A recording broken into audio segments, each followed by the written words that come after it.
What is good, Whisper Nation? Hey, that was a little ventriloquist act there. For those of you listening, you didn't see Austin on screen when I popped up vocally. That was great. But welcome in, Whisper Nation. Welcome in, Austin. Welcome in, Johnny. We've got Brett Johnson, Ronald in the chat.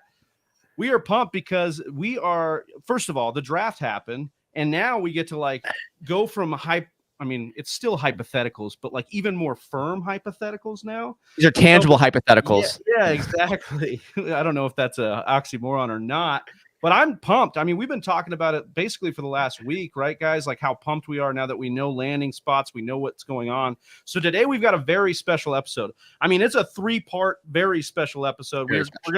We're gonna mock draft basically the first round of a rookie draft, excluding quarterbacks. That's gonna be a lot of fun. So if you are not subscribed to the channel, please do so. Make sure you got notifications on so you can continue to see us do that. But before then, we're gonna go through winners and losers, both rookies and veterans from the draft after we've seen that. But even before that, Austin, we're gonna start the show off with something very, very special in our Dynasty League. That's right. I want to give a little bit of background here, Austin. Maybe I'll pitch it to you to do that, and you and Johnny here. But we have gone from a live draft with a typical clock of a minute to now a 24-hour slow clock in our Dynasty draft. And if that wasn't exciting enough, you were going to make the #1 overall selection right here on the air to kick off our show. Yeah, we're going to launch our Dynasty Whispers draft for our actual, I guess it's not our league of record, but it's pretty close on this side. It's one that we hold very near and dear to our heart. It's our Dynasty League of Record. It absolutely is. And I like how we have the name of it as the Dynasty Whispers. We launched that league right around the same time that the channel launched. So that's pretty darn cool. And the slow clock has been fun as hell. Whisper Nation, if you have never enjoyed a slow clock draft before, you get 24 hours to make a pick. So once you make a pick, then 24 hours resets. There's no rollover time. It's not like if 4 picks get made in the first day and you're drafting 5th, you get 4 days to make a pick. Just 24 hours from that spot, but a full day. And so a lot of trades end up happening. There's a lot of research that you might do that you wouldn't normally do, in those later rounds, trying to find a gem. And we haven't started the draft. I mean, the draft is technically started. I've got a few hours left to make the pick, but people have been starting to hit me up being like, yo, when are you going to make the pick? I'm like, tune into the show at 4:30 Pacific time. Then you'll see. People getting antsy. That's right. And this wasn't actually originally your pick. I actually had the 101 initially. We made a trade for that. So it's already moved. And then we did the slow clock. And then you were like, last night when we started it off, you said, look, guys, there's not a pick going to be made tonight. Okay. No. So it's not happening. So calm your horses. Yeah. But Austin's going to share the screen here and we're going to get into it. Wow. Okay. So this is it. Big Travy at the top, but it's got the little Austin R. Cyr. That's me. And I'm on the clock and we're going to do anything weird. No, we're not. We're going to take Brees Hall. Boom. There it is. Wow. Wow. Chalk in the first pick. Oh! Wow. And now our guy Bert Zubu with 24 hours on the clock. So wait a second. First off, what was the trade between, because you had the first overall pick. So what happened, guys? What pick did you, or what did you get for the #1 pick, Travis? So I moved back to 1-7. And that was quick. Oh, number two just came off the board while we were live. That didn't take very much. I mean, that wasn't surprising. That's another chalk pick that we expected here. Chelsea.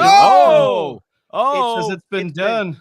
It's been done, and it's been done with a super chat function with gentlemen. You know what that means. It's time we hit it with a whisper. Woo! Hell Let's go. Yeah. So now we've got 2 picks up on the clock. Kenneth Walker was selected, which means Chelsea Lee B is on the clock. She's got 23 hours, 59 minutes, and 22 seconds as of this sentence to make her selection. I wonder who she's going to take. We went from almost a full clock to the quickest reaction to a clock possible.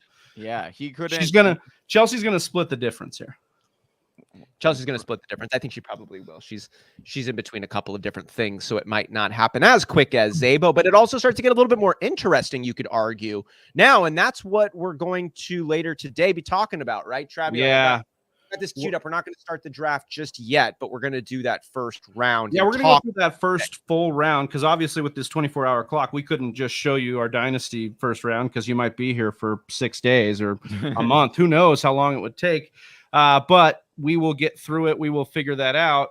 We appreciate you guys sticking with us during that. That was an awesome way to kick off the show. But yeah, as Austin said, in a little bit, we're going to go through that first full round and really dissect the landing spots, the outlooks, future of these rookies. And so we're excited. If you guys have your rankings with you, Whisper Nation, make sure you're dropping them in the chat as well to, as we're going through it. We love that. But I want to start off with a little bit of news for your Arizona Cardinals. Austin, Johnny, we've got Cardinals Pro Bowler Deandre Hopkins suspended 6 games for violating the NFL's performance-enhancing drug policy. So obviously the trade for Marquis Brown looking a lot more critical at this point. Johnny, I guess I'm going to ask you here, how much of the perceived cliff that we saw falling, coming for DeAndre Hopkins is valid? I mean, if the guy's doing PED stuff, do you think that he has hit a kind of wall and is kind of fading a little bit? This is what was pretty funny about the whole thing is he released this, right? With his Twitter, and it was see you in week 7. First he was like, oh, I've never taken this. He gives the typical, never knowingly taken anything. Yeah. It was all my trainer and my dietitian's fault. That's what he's, I don't know, claiming, I guess. But I don't know if he's necessarily he was killing it when he was playing. When he was in there, he was doing really well. Well, I shouldn't say doing really well. He did fade back. Well, he was a lower end wide receiver 1 during the first half of last season. So, it's pretty funny. I was listening. Pat McAfee had Cliff Kingsbury on his show, and he had asked Cliff about this whole situation. Cliff said that it was in the works for weeks because they knew for a while now that DeAndre Hopkins was going to be out or suspended, and so they needed another option.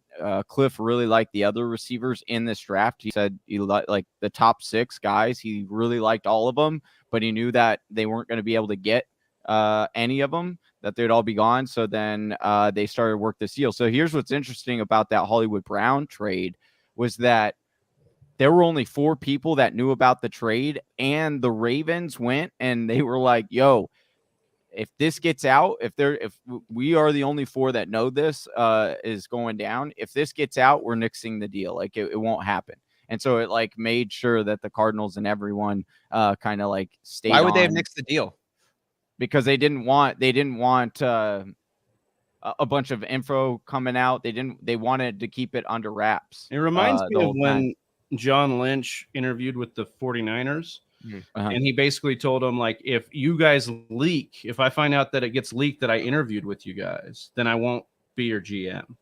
And they kept it quiet, and because they did, he signed on.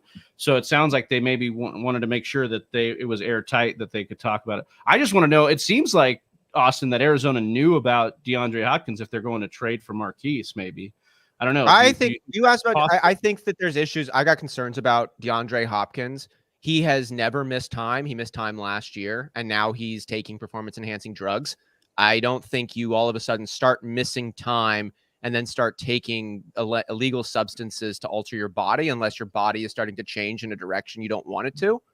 And but having Austin, him, he didn't know that was getting into his body. Dude, he didn't. He unknowingly took that. Well, that's even more concerning because then he was taking performance enhancing drugs and he still got hurt. And those things are really good for recovery. Also, his body's breaking down. Then I'm concerned by it. It's just at that point I'm a little bit concerned, to be honest. We haven't ever Austin, seen Johnny, right now, Marquis Brown is going at the beginning of the 8th round via fantasy calculator ADP. This is a PPR 12-team league.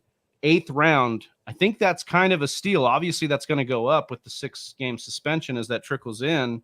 What do you see as Marquis Brown's ceiling this year? I mean, with that shower narrative, he's got to be somebody that's I see him breaking 1,200 yards, no problem.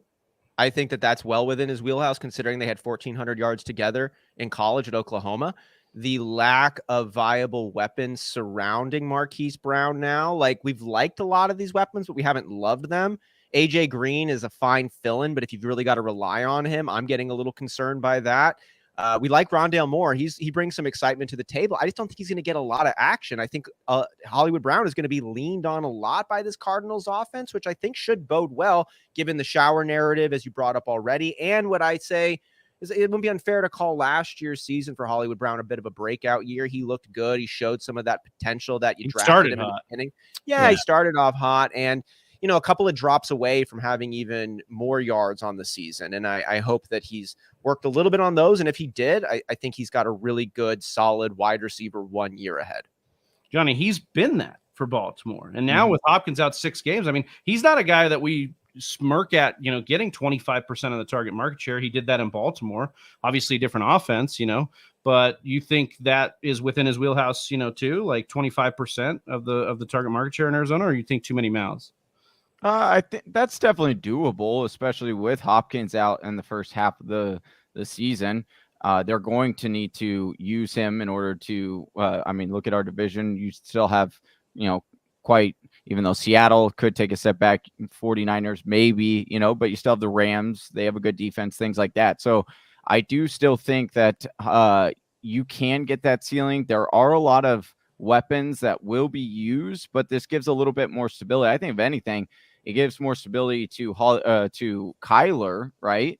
And knowing that now he's got another wide receiver that he can rely on outside of Hopkins. And then again, they re-signed Ertz as well. So I do think that his ADP will clearly come up. I think you'll probably end up getting him, 4th or 5th round is probably where his, ADP would probably settle. I don't know if I'd go any higher than that, just because then you're starting to get into like, all right, well, now you need that production to definitely last the whole entire year. Not saying it can't, but, a big part of why he would be moving up so much is because Hopkins is out those 6-7 games. Ronald coming in. Brown would be a good value if everyone wasn't raising him because of this. Yeah, we'll see where he ends up settling in ADP-wise right now in the 8th round.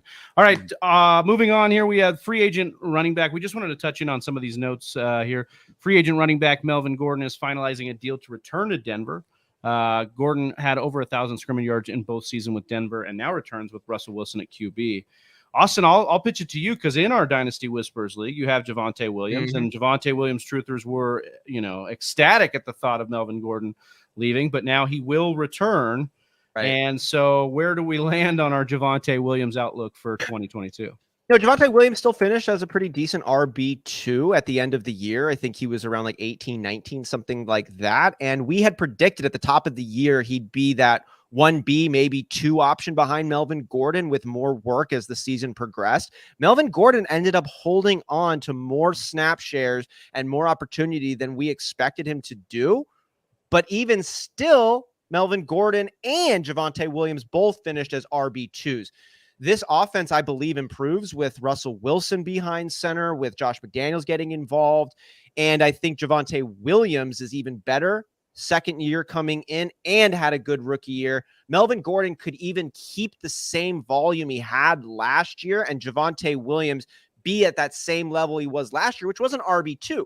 But based sheerly on development, I think Javonte Williams takes a bump up, then put in what I believe is an improved offense. He gets another bump up. And that's with all things running back distribution staying the same. So he's going to be an RB2 plus, I think, is kind of his floor, barring something really strange. If Melvin Gordon gets a slight reduction in opportunity, which I do not think is an unfair thing to start to consider, given it's 1 year older for Melvin Gordon. Javonte Williams gets even better his second year. I think that you might see Javonte Williams as that 1A. Melvin Gordon is that 1B now, flipping those roles. And if that happens, then he's pushing RB1 territory with a huge ceiling because of his play style. But you don't even need for that 1A, 1B role to switch. They could be equals, even Melvin Gordon slightly ahead as he was last year, and you still got yourself an RB2. Yeah, I'm with that. Johnny, do you have any disagreements on the Denver backfield at all? I mean, I think this definitely drops down how high we were taking Javonte. I think you got to start.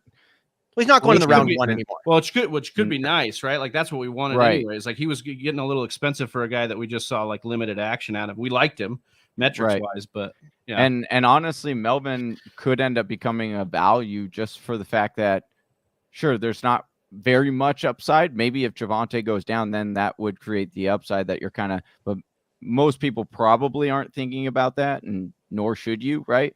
But whereas like Melvin Gordon has a history of injuries, he is getting older, so you would be more, I like the value pick on Melvin Gordon, though. I think that's actually a clever take because he could be right in the mix. It could be an equal opportunity distribution. Melvin Gordon was really good last year. We're saying he's getting older. That's going to decrease his ability, but it might not. You know, he might have trained really well and just get a couple lucky breaks. And Melvin Gordon is probably going to be available for you there when you start to get close to double-digit rounds. Yeah, I think of this as like kind of like shades of Green Bay. Obviously, Nathaniel Hackett coming in. You know, you're going to see the Aaron Jones, A.J. Dillon, kind of Melvin Gordon, Javonte Williams kind of thing going on. Another backfield is the Atlanta Falcons, who basically told us everything we need to know about their backfield by drafting Tyler Algier and, you know, obviously re-signing Cordarrelle Patterson, but releasing Mike Davis. Boy. Jordan Schultz reports this.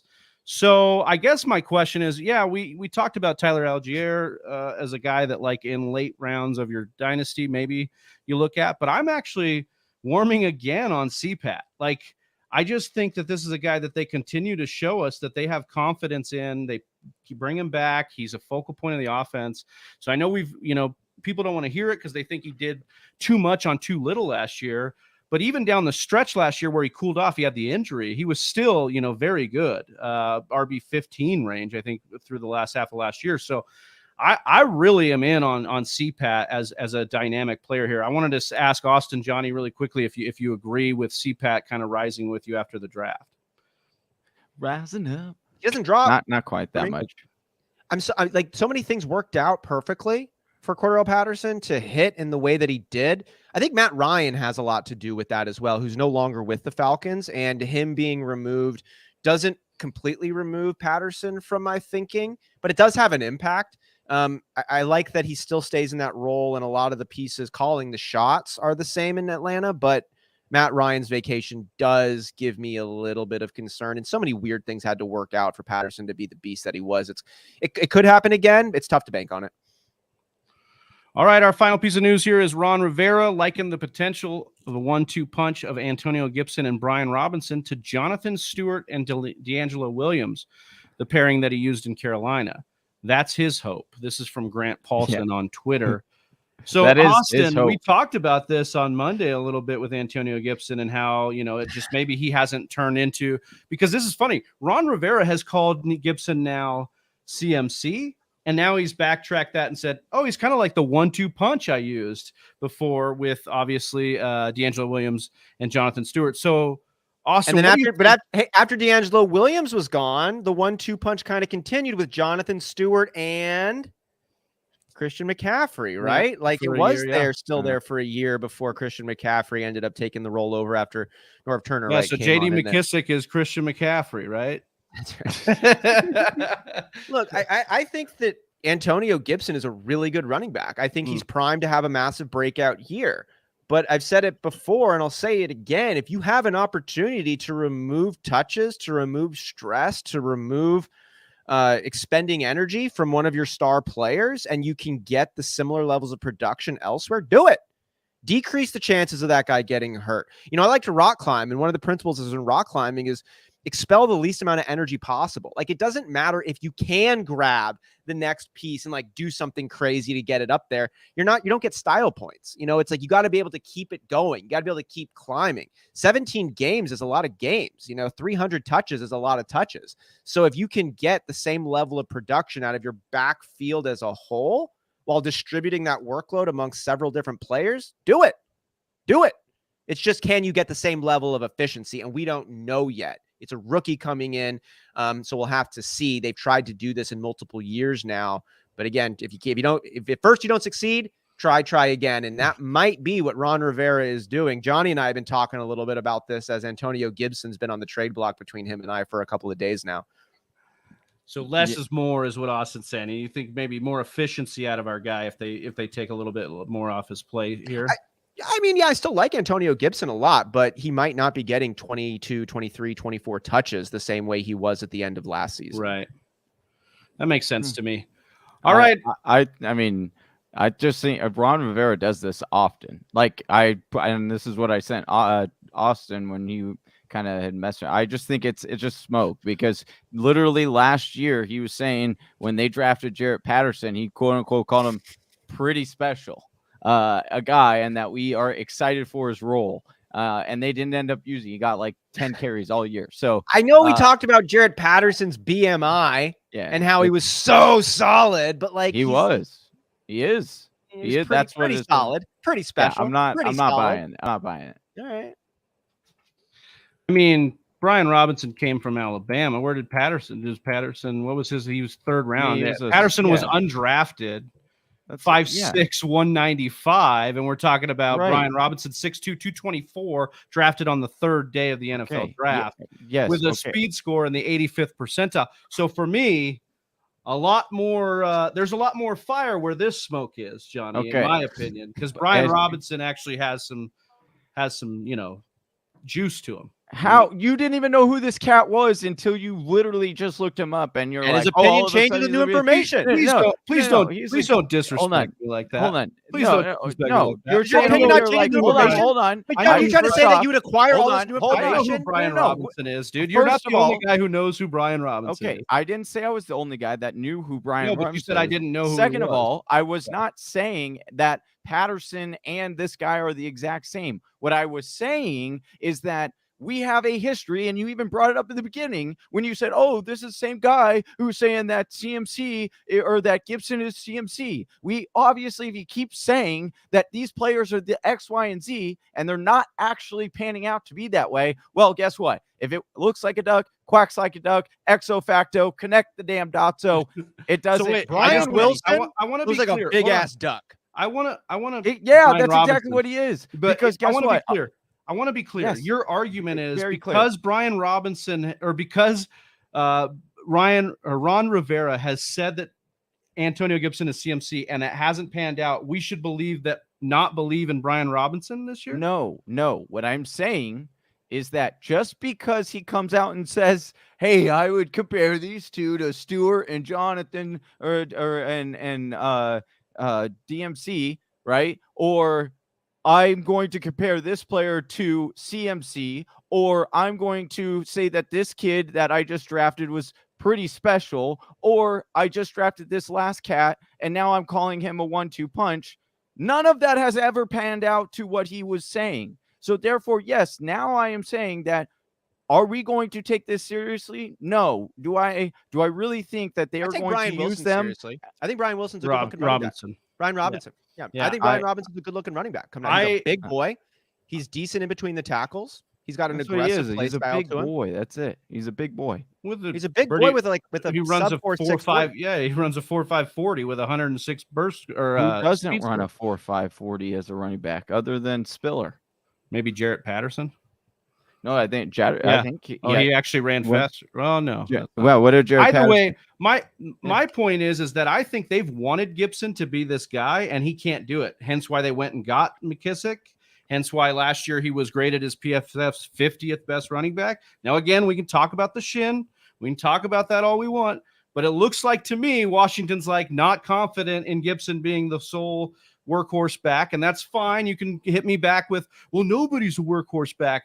But that's what was so enticing about Gibson in the first place, was that he was a converted wide receiver they were going to make, and they don't even give him passing game work. So I'm just a little bit off on Gibson, and I want to be on him. I love him. I love Gibson. I think Gibson's awesome. I just think that Robinson could actually be a piece. I think they might have wanted Jarrett. I was talking about this right to start off the show. If at first you fail, try again, and Jarrett Patterson was not the answer. It doesn't mean that they weren't looking for an answer. They were. It just wasn't him. So now they went off and spent real draft capital on a running back. Why are you going to go and spend legit draft capital on a piece you have no intention of using? All of his metrics look good. The role on the offense makes sense. This placement and Rivera's history, in not last year, but in previous years, would lead you to not be completely shocked if it did get a 60-40 split. moving forward this year. Yeah. And I just think, again, what they've done in the offseason just does detriments to the idea that anyone. I actually am not 100% with you, Austin, that Brian Robinson could be a dude, minus an injury to our guy Gibson. But even then, McKissick would still eat into the passing game work. They love McKissick. I think this is just a committee, and it's unfortunate. But that's where we're going with a lot of these. Gotta say what else up to Freak Stomper. Yeah, he says, got in here just in time to see the cat claws come out. Fantasy football, Jerry Springer. Austin, you are not the father. Thank Jesus. Thank Jesus. That kid looked nothing like me. I tried to tell you the whole time.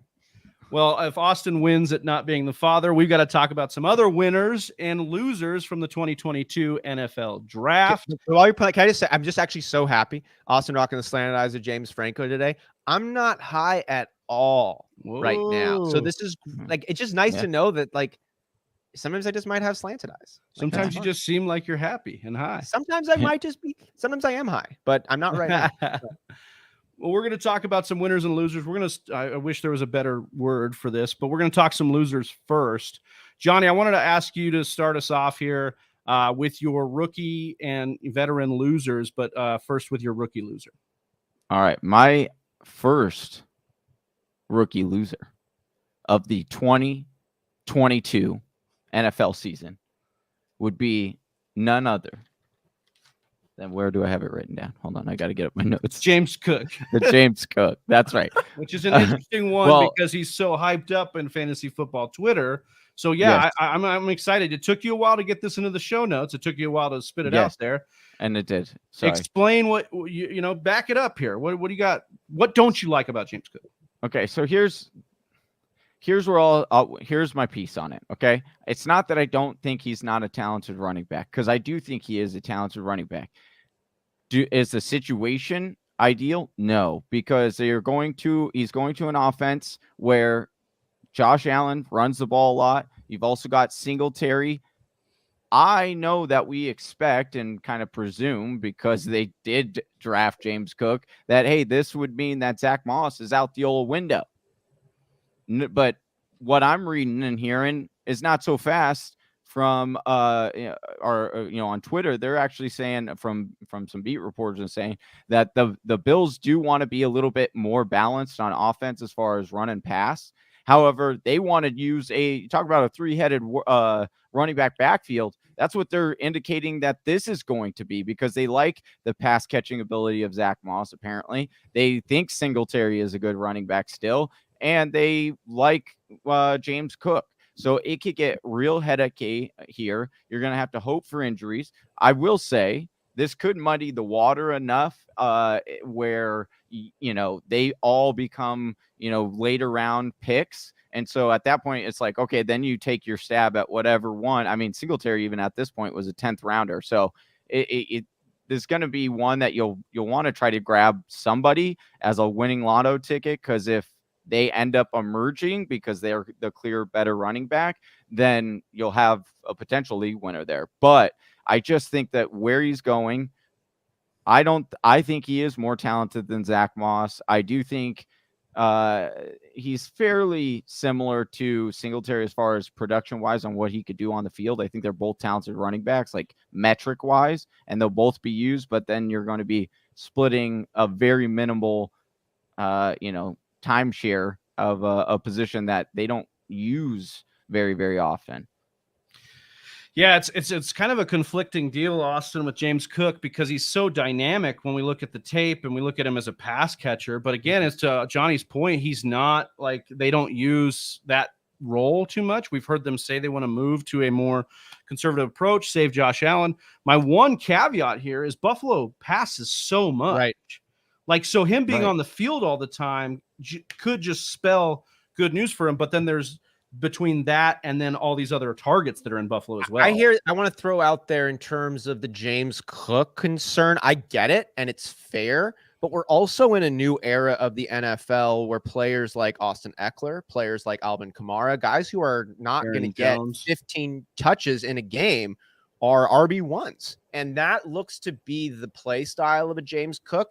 And if he is that good, and there doesn't seem to be a lot of debate about how good he is, it seems like he's good enough to be an Austin Eckler, if you will. this might be the perfect situation for him to unleash his skill set because of what you mentioned there, Travis, of how often they throw. They might be looking to hit him. He's probably going to lead the running back room in targets and catches. And then he gets a handful of other touches on the ground. He might be able to do really impressive work with them because of how good this Bills offense is. I hear the opportunity concern on James Cook, but this might be the perfect situation for him to be ultra efficient, which is really, really good for fantasy, as we've seen with Austin Eckler or Alvin Kamara. But the difference about those guys was that, like, Eckler, we weren't up until last year, and even when we said, hey, we have Eckler as our top 5 running back, people thought we were crazy because he was not getting the touchdown production. That's what the whole part. Maybe he does get, 8 carries. I don't even know if they as secondary even got more than 8 carries as a secondary running back last year. Let's say he gets 8 carries a game. Let's say they give him 8 reception a game, which would be really high. I don't even think he gets that. 15 total touches. Okay, 15 total touches. Even if he gets 15 total touches, he's not a huge running back. They have bigger running backs on, so he has very little touchdown upside. He's gonna have to score from outside the 10, outside the 20. So it's so limited. Like, you don't want to start a guy like that on Sundays. Like, oh, you're like, what's the upside? Oh, maybe like a 1% chance he runs in and gets a touchdown, or give me a bell, or not even a bell cow, just a bulldozer like Williams was last year. Who, guess what? He might only get me 10, 12 touches or catches in the game, but I know he's getting the goal line at least, he's getting at least 2 or 3 goal line attempts in this game. We would need James Cook to be exceptionally shifty, not like good, like above the fold, the way that an Eckler or a Kamara was. And that's tough to bank on, right? Like banking on him being so good that he can actually juke defenses and make a run from the 20. And I'm not saying that he eventually can't be, right, because eventually the team gets to a point where they can't deny the talent and they need him on the field. So that is. Well, I was thinking about Alvin Kamara, right? Like, I think our best case scenario is that James Cook becomes some sort of Alvin Kamara, Austin Eckler. If I remember correctly, Alvin Kamara was a special teamer that in the preseason took a punt return to the house. And then remember that year they had Adrian Peterson and Mark Ingram, and they just could not keep him off the field, that they traded away AP and they benched AP, and AP got pissed, said, right, I don't go and warm up the bench for some rookie. Right, that he needs to be a home run hitter that can't, can't be benched. And I'm just looking at some metrics from the PFF standpoint, and he wasn't, that great in missed tackles force, 119th in the nation. So, and Austin, you talked about watching him his film and saying, like, he's going to get caught here. Like, he reminds you of LaShawn McCoy in that he is really quick, but I wouldn't say he's fast. Fish. Yeah, he's super slippery. He's going to juke you, but in a straight up 100-yard sprint, he's probably not going to come in first. In a 40-yard dash, maybe. In a 100-yard sprint, though, no. So in the theme of continuing to break our hearts, Austin, you're going to pick your rookie loser here. And I just feel like we're all just going to hurt each other's feelings by picking these rookie losers. So you picked Rashad White, Austin. Yeah, I did. Running back. And it's again, Rashad White actually could be a great fantasy prospect, great fantasy producer, but Rashad White now goes to a team that has Keyshawn Vaughn buried on the depth chart. Keyshawn Vaughn was another highly selected, highly touted prospect come into play for Tampa Bay, and he got buried, right? Ronald Jones and Leonard Fournette were ahead of him.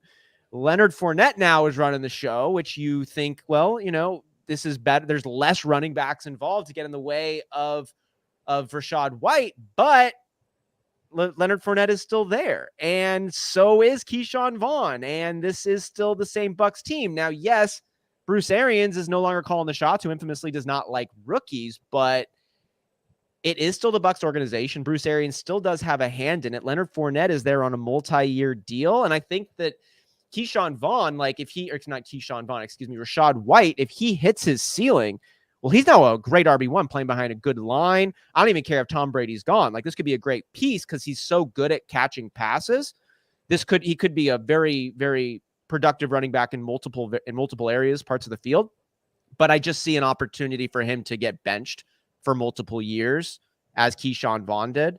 And that's my only concern.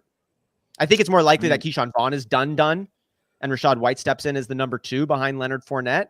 But I would have liked it more if he went to like Atlanta.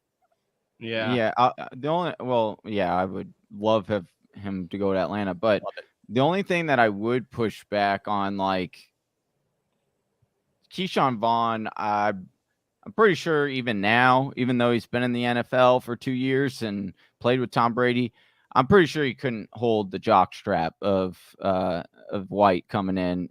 And like White, like he's very similar to how we talk about, wide receivers coming out of Ohio State.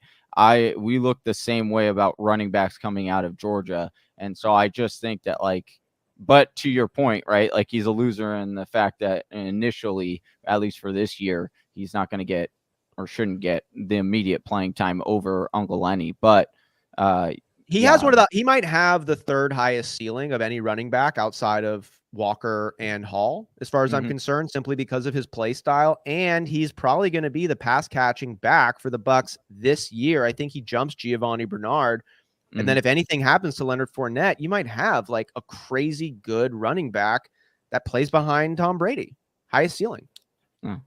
Yeah. I mean, Freak fat Stopper dick. asking Yeah. if he's hung. Yeah. I have no idea, but I'm sure you can figure that out online. Just go to the Reddit. Huge jockstrap.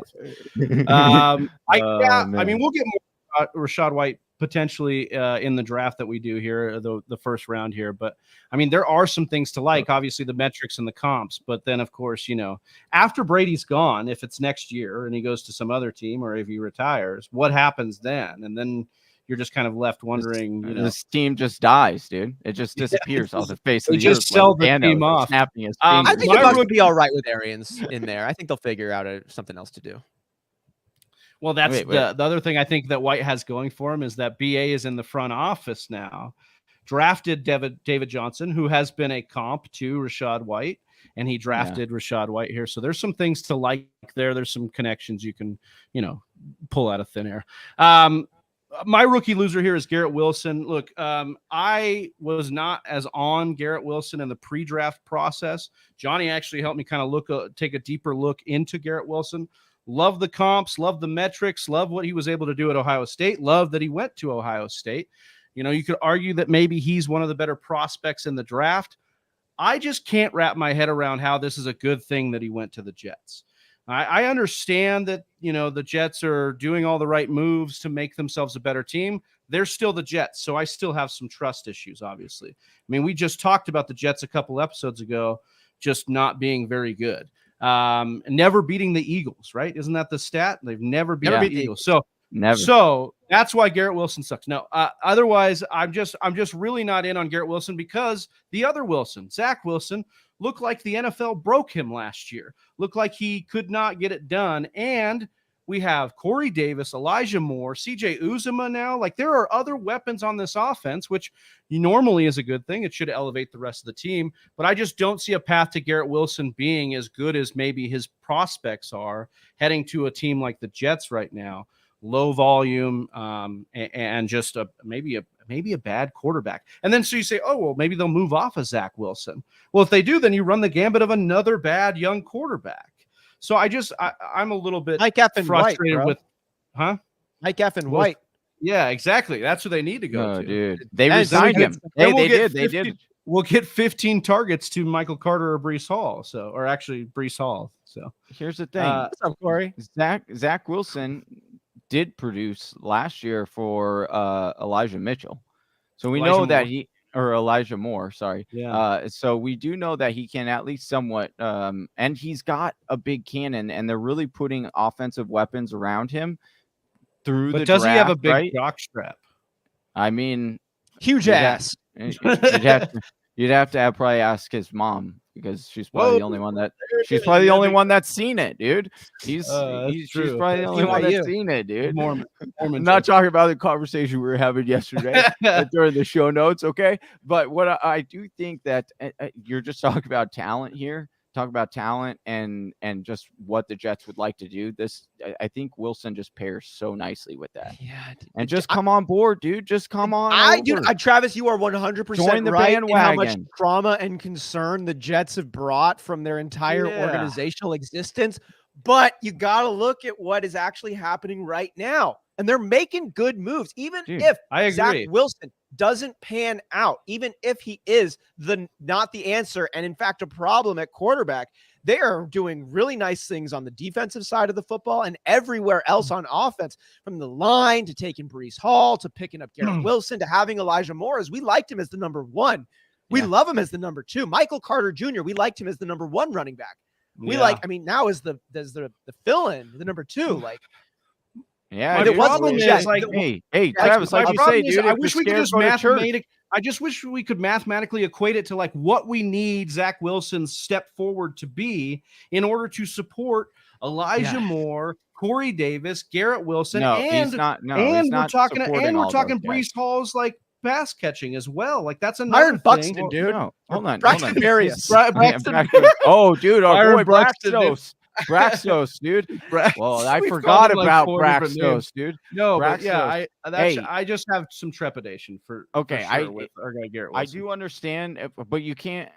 Don't look at it in the sense of like, how is he going to be? Because he's not going to support all those guys. Nobody can. Hell, Peyton Manning couldn't probably even support all of those, weapons that the Jets are just compiling over there because they're just so good at it. But what I will say is that he can support 1 to 2 of those guys, even if he takes a minimal step forward because of the talent that they have put around him, like on the defense, on that offensive line. And so I do think that they'll be in a little bit more scoring position. And so therefore it'll allow for 2 of those guys to be, I'm not saying they're going to be wide receiver 1s, but I do think that they'll have a couple wide receiver 1 weeks if you're plugging them, and then on good matchups. And then I think they'll be a solid low end wide receiver 2 on most weeks. Definitely rosterable. Yes. More above that. I got to throw out there my vet loser. I mean, vet, he's not a rookie, so he qualifies as a vet. Staying on theme here with the Jets, Michael Carter Jr. is my veteran loser on this one. And I'm talking just from a fantasy standpoint. Just from a fantasy standpoint, I think this is a really good move for the Jets overall. And I think that Michael Carter Jr. is going to be a really effective contributor for that Jets offense. But taking Breece Hall, who's being comped to Jonathan Taylor, who can do it all, you're not going to be leaning on Michael Carter in the same way. And that's just not good for fantasy production. Really, no matter how you try to splice it, it's not going to be as good for Michael Carter as it would have been had they not taken the best halfback available in this NFL draft.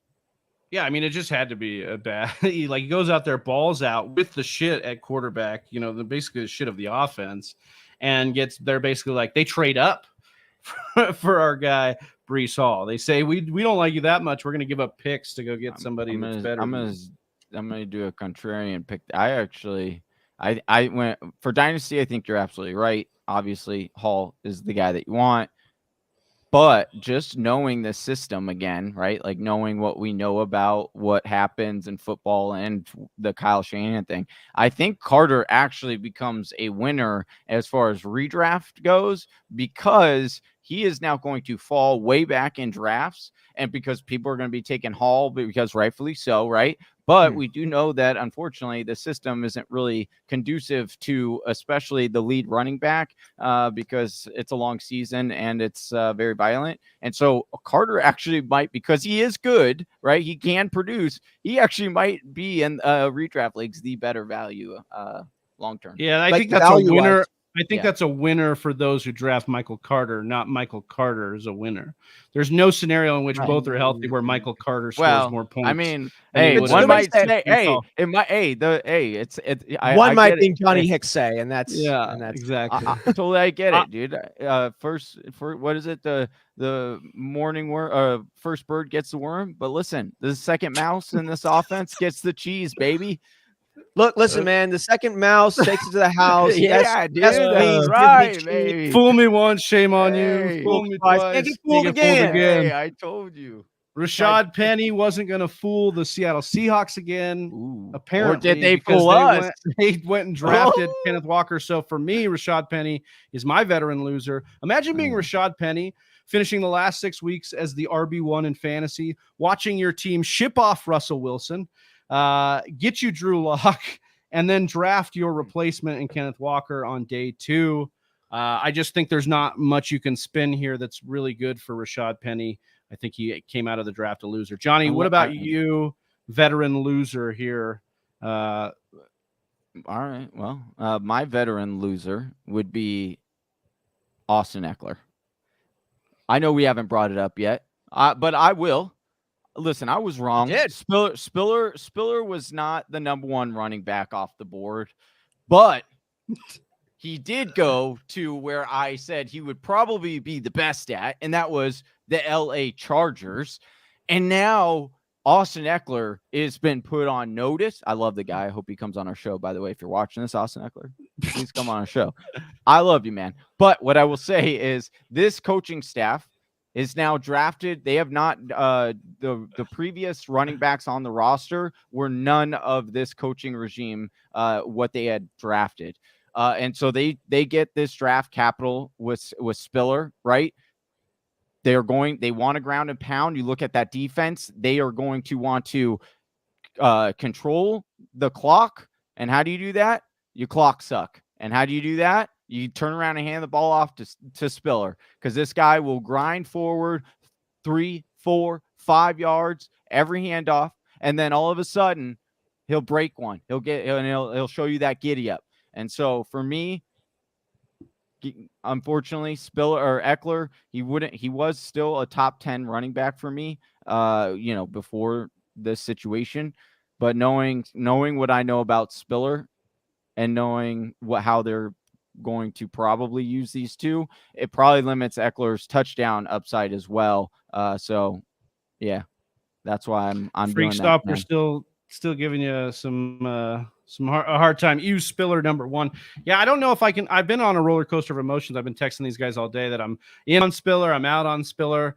I just don't know if I can get past what he looked like on tape and the pro day, where he just looks slower. And then you factor in the Chargers and what they've done historically in drafting these like day 3 guys. So for me, I don't know. I think Eckler's too good to pass up under contract. I think barring an injury and then him being better than what he's shown, in my opinion. I mean, how much left? Eckler can't have more than 2 years left on his contract, right? Or did he re-up last year? I thought he got an extension, right? Did he get paid last year?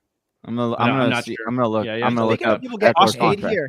Is this a little bit of news? Debo finished having Antonio Brown moment following the 49ers again? That's some breaking news. Yeah, that came this morning. That came out this morning. And that was after the draft. He said he was digging in as wanting the trade. So now he's following him again. Soon he'll have his pictures back up. Emotions are crazy, man. Next, he'll be like having photos with him and John Lynch. And they're so fluid. Yeah, right. It's so crazy. All right, we're going to get on to we did the vets, right? Or we did the losers, right? So we can get on to our winners. The winners. Stuff. Yeah. Austin, kick us off with some winners here, brother. My rookie winner, I had a couple of them that I'm considering on this, but for my rookie winner, I think I got to go with Kenny Pickett on this. Kenny Pickett, first quarterback taken off the board, and I do not think he could have landed in a better position, being the maybe year 1, but certainly future quarterback for the Pittsburgh Steelers. Mike Tomlin has shown an ability to develop talent.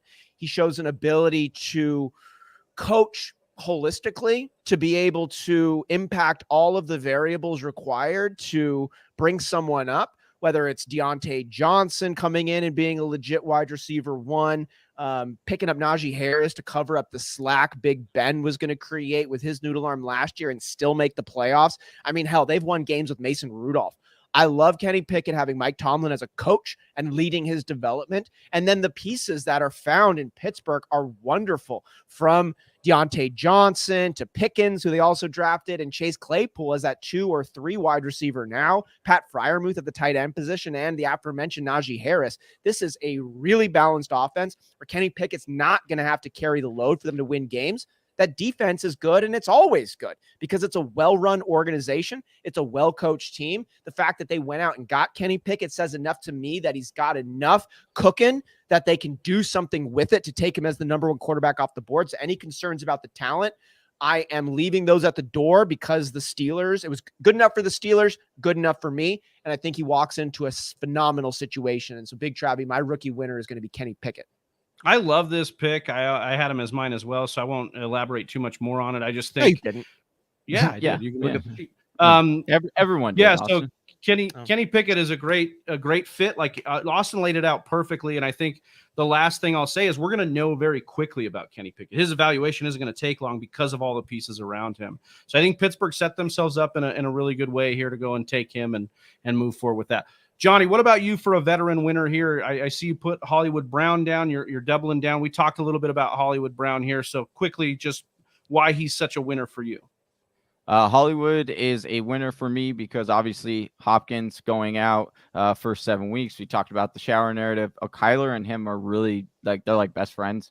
Now we'll see if Kyler ends up throwing him the ball. But as of right now, and I do expect Hollywood wants to he wants to show how good he can be. And so I do expect him to really that effort forward because he wants to get paid. And what a better situation for him, right? With that shower narrative going into a spot that's the air raid system. He can kind of play a lot of different positions, 1,400 yards with him and Kyler together at Oklahoma. I mean, if he was able to do it with Lamar Jackson, I don't think we have any concerns about Brown's ability to do it with Kyler Murray. So let's fucking go. We should see a ceiling that we haven't seen with Marquis Brown if we have a better passer throwing him the ball, especially with the suspension, as we talked about at the top. I'm going to stay with the Cardinals and say that James Conner, I mean, there may not be a better veteran winner than James Conner. Very minimal draft capital on RB here. I think very similar to Eno Benjamin's draft capital. Chase Edmonds walks. They haven't replaced that role. Maybe Rondale Moore steps into that as some sort of gadgety, over the middle, but it's not like James Conner hasn't been a receiving back. He spent time in Pittsburgh doing just that. So good that they felt good about Le'Veon Bell's holdout and leaving the organization. So for me, James Conner is a guy that, he might be a little overdrafted, but I think maybe rightfully so now. Maybe he's getting into the rightfully so mode because he'll be the number one on this offense. And as much as we like to think that Arizona is this pass-heavy offense, they're really not. They're like around league average pass-run ratio, and they're actually more of a conservative team than we like to think, and that bodes well for our guy, James Conner. They're top 10 in rushing over the last or ever since they had Cliff Kingsbury, so you definitely want a part of that action. Johnny, what about your rookie winner here as we round it out for our winners on the rookie side? So my rookie winner for this guy, it's not going to be a typical one you might see, but after watching the film again and knowing the system, I'm telling you, Whisper Nation, look me in the eye here, right here. Lock him, bro. Alec Pierce, you're welcome. This guy is a stud muffin and a half, and you're going to want him on your team. Why? Because this guy has really good hands. He is good with his routes. He's fast. And you look at where he's probably going to be playing. He's going to be playing opposite of Pittman. Why is that so, why is that a case in point? Well, you look at Matt Ryan and his tendencies. It's the number one. He will pepper that person in targets. So you look at Pittman, he'll get peppered in targets. But very similar to what I said before about the second mouse getting the cheese. Well, the cheese in fantasy football are TDs, and that is what Alec Pierce is going to be scoring a lot of this year because he's going to be playing that number 2 spot, and he is worthy of it. So get your cheese, TDs, please. Yeah, baby. That's what we're rocking with there. Austin, one more winner here, or I guess you have 2 here. You have some veteran winners you wanted to kind of highlight here. Vet winner. You mentioned James Conner, Big Travy. In a similar light, I got to go with Derrick Henry. Joe Mixon would also be in that same light where we've got Derrick Henry. It's been his offense for a couple of years now. He was able to come back in the playoffs, have a nice fantasy output day, enough so that I'm not concerned about his health coming into this year. And given they took no other running backs over there in Tennessee, no real threat to Derrick Henry's workload. In fact, they got rid of A.J. Brown. Yes, picked up Treylon Burks. I think he goes into a great system, but it shows me they are going to be relying on Derrick Henry because this team, while they did pick up Treylon Burks and Malik Willis to presumably be that quarterback of the future, the Tennessee Titans are the defending AFC champions. They walked into the playoffs last year with a bye. They're not packing it up. They're going to go ahead and try to repeat on the same basis that got them into the playoffs and that number 1 seed last year. And that's having a strong, smart defense, a run-first offense that doesn't make otherwise very many mistakes. And you still run that through Derrick Henry. And if he's able to stay healthy, which, we'll see, that's always the concern, but he is a freak. He is different. He's a monster truck in a normal-sized parking lot. Derrick Henry is going to feast. He's going to get 30 touches. He's probably going to lead the league again. It's just health. If the Titans aren't concerned, I'm not concerned. Yeah, Derrick Henry's my bet winner. Yeah, we saw Donta Foreman walk, and they only used 4th-round capital on Hassan Haskins. So nothing to, really be concerned about right now with Derrick Henry. So I agree with that as well. Well, that wraps up our first part of the show, the winners and losers from the NFL draft, our reaction to the NFL draft and some landing spots. But now to the meat and potatoes. Austin's going to share this screen here, and we're going to do the first round of a rookie dynasty draft, excluding our quarterbacks, even though their ADP kind of falls at the end of the first round anyways. We've used the Fantasy Pros consensus rankings to kind of dissect the guys that we're going to talk about, but we're also just going to go through here and go through. We're going to have an unlimited clock here to talk through these picks with you, talk a little bit more about guys we even talked about at the top of the show. But we got to have a 2/3 consensus vote here, right, on this panel between the three of us in order to pick that person. Also, we want to kind of explain our strategy to start in Dynasty. So, Austin, I'll let you start here on kind of the way you attack your first-round picks, kind of your Dynasty outlook here for our rookies. Dynasty outlook for me is going to lean on running backs if all things are equal, because it's the hardest position to find. Now, with that said, points are points, and wide receivers have longer shelf lives. The role on a team is going to, you're going to want to find main veins. That's what I'm really going to be looking for. And at this day and age, that can be a running back, that can be a wide receiver. Probably not going to be a tight end, but leaning on the other two positions is where I'm going to be looking, at least to start. If all things are equal, I'm taking the running back ahead of the wide receiver. But even if it's 51-49 in favor of the wide receiver, I'm going to go with the wide receiver in that part, Travis. Yeah, I tend to agree with you. You kind of shined a new light on taking the running backs just for the scarcity of the position. They're harder to find. And we could even see the depth right now of wide receiver in this class. So that, kind of playing into the effect of why you would take a Breece Hall at 101.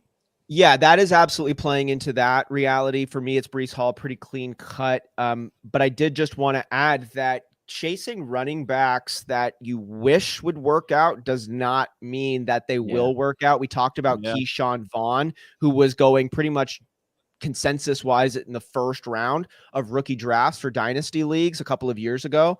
Darienton Evans was another name that comes to mind, who I ended up taking at the back of the first, a few picks early, but that was because I wanted to have the backup for Derrick Henry to try to grab that handcuff. Darienton Evans played I don't even know if he played 30 snaps, and now he plays for another team. He's no longer with the Titans. Yeah. So you need to keep an eye out on what role that running back is coming into, because it doesn't guarantee them any type of role at all. So yeah, running backs are hard to find, and picking a running back doesn't mean you found one either. Well, we found Slim Reaper in the chat. Hey! Strong. What's going on, Slim Reaper? Appreciate you joining. To Austin's point, Johnny, you get guys like, he said Darienton Evans, maybe Isaiah Spiller this year. No, I'm just kidding. I just giving you a hard time. I wanted to ask your overall strategy when attacking like these running backs versus wide receiver, and just kind of where you're at with your rookie picks. When it comes to these rookie picks, like the moment, like if you get the 101, I immediately try to trade it. Like that, it doesn't matter who's coming out. I try to trade it. Because you're going to get a lot of value for it and immediately as well. Because people get that excitement. They want that coveted number one, be able to choose whoever they want. And so oftentimes, and kind of look for it as this moving forward if you haven't. if you get the number 1 pick, minimum, you should be getting a player and an additional first rounder back, whether that's next year or this year. That's what you should minimum be getting back if you are looking to trade it. And so when you do that, you're able to really benefit your team and really, in most cases, you probably have that number 1 because you need to rebuild your team. So and that year, Johnny, you traded out of the 101. Clyde Edwards-Helaire was the consensus 101. You ended up trading that out. You ended up picking up DeAndre Swift, who was your boy anyways, as well as getting A.J. Brown in that deal. So you got rid of CEH essentially for DeAndre Swift and A.J. Brown. And DeAndre Swift was, 3 years later, is the better of the 2 halfbacks straight up in any league. And that's the other nice part about, right, or like psychology of it. If you think about it, it is hard when you do have that number 1 pick. You have every pick. So you should, in theory, pick the right guy, right? But then there is a lot of pressure on that because you're like, okay, well, there's a consensus number 1 is like Breece Hall, right? Is like the consensus number 1 right now. But then in 2 years, there could be a whole lot changing. You're like, wow, how do we ever think that Breece Hall and like how the hell did Skye Moore go all the way? It's like that will tend to happen. And when you have that kind of pressure on you in the first, it's just easier to take advantage of that and put that pressure onto somebody else and diversify your assets. As they say, this is not financial advice. This is not fantasy football advice. This is not fantasy football advice. But maybe the chances on that 101 spot are higher than another player down the line, but it's still a probability. And it might not be as high a probability in that 101 as the community might wish that it was.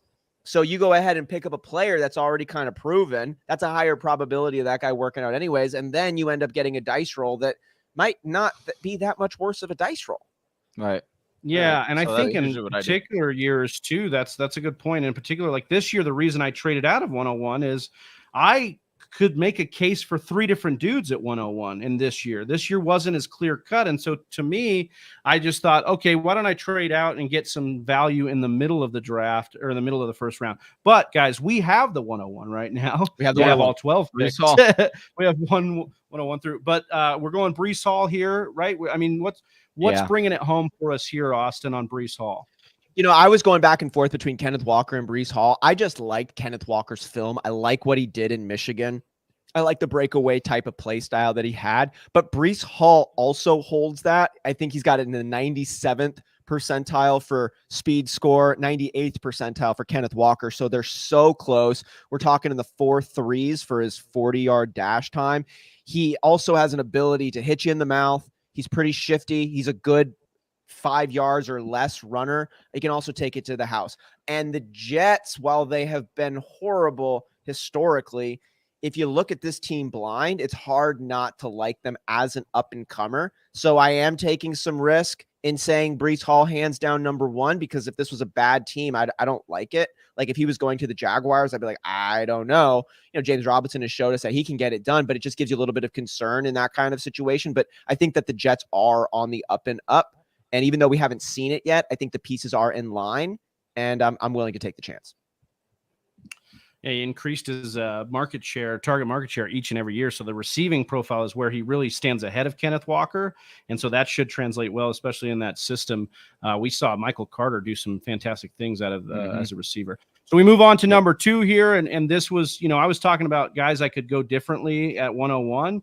And I've been on a strong kick the last couple of weeks for Treylon Burks is number 101, but we've got him here at 102. I just look at what they've done, Tennessee, and they've been very transparent on what they want to do. They traded away A.J. Brown. They are replacing him with Treylon Burks. They want to run the same offense. The biggest knock on him was that he ran 77% of his career snaps in the slot. And I think this is a great place for him to go then, because they don't have to do much. They can run play action. They could put him in the slot if they want to. I think he's just very well fit for this offense to run down the field and be Tannehill's main target. Any concerns here, guys, from the panel here on putting Burks at number 2? I just want to air a little bit on Kenneth Walker, who we had gone back and forth about taking as our number 2. Like the guy, don't hate the position, but Treylon Burks is just such a clear fit We love what he brought to the table as a prospect, and this is probably the best landing spot he could possibly go to after they traded A.J. Brown away. Mm-hmm. Yeah, and I just look at like, okay, if you say, oh, well, what about past Tannehill? Well, we kind of like Malik Willis landing there too. Like, and he's a good guy for throwing the deep ball. So it's kind of like they're set up. At least you can paint a path for future that looks decent with Tennessee TB? as much as you. Yeah, Treylon Burks here. I was Malik Willis.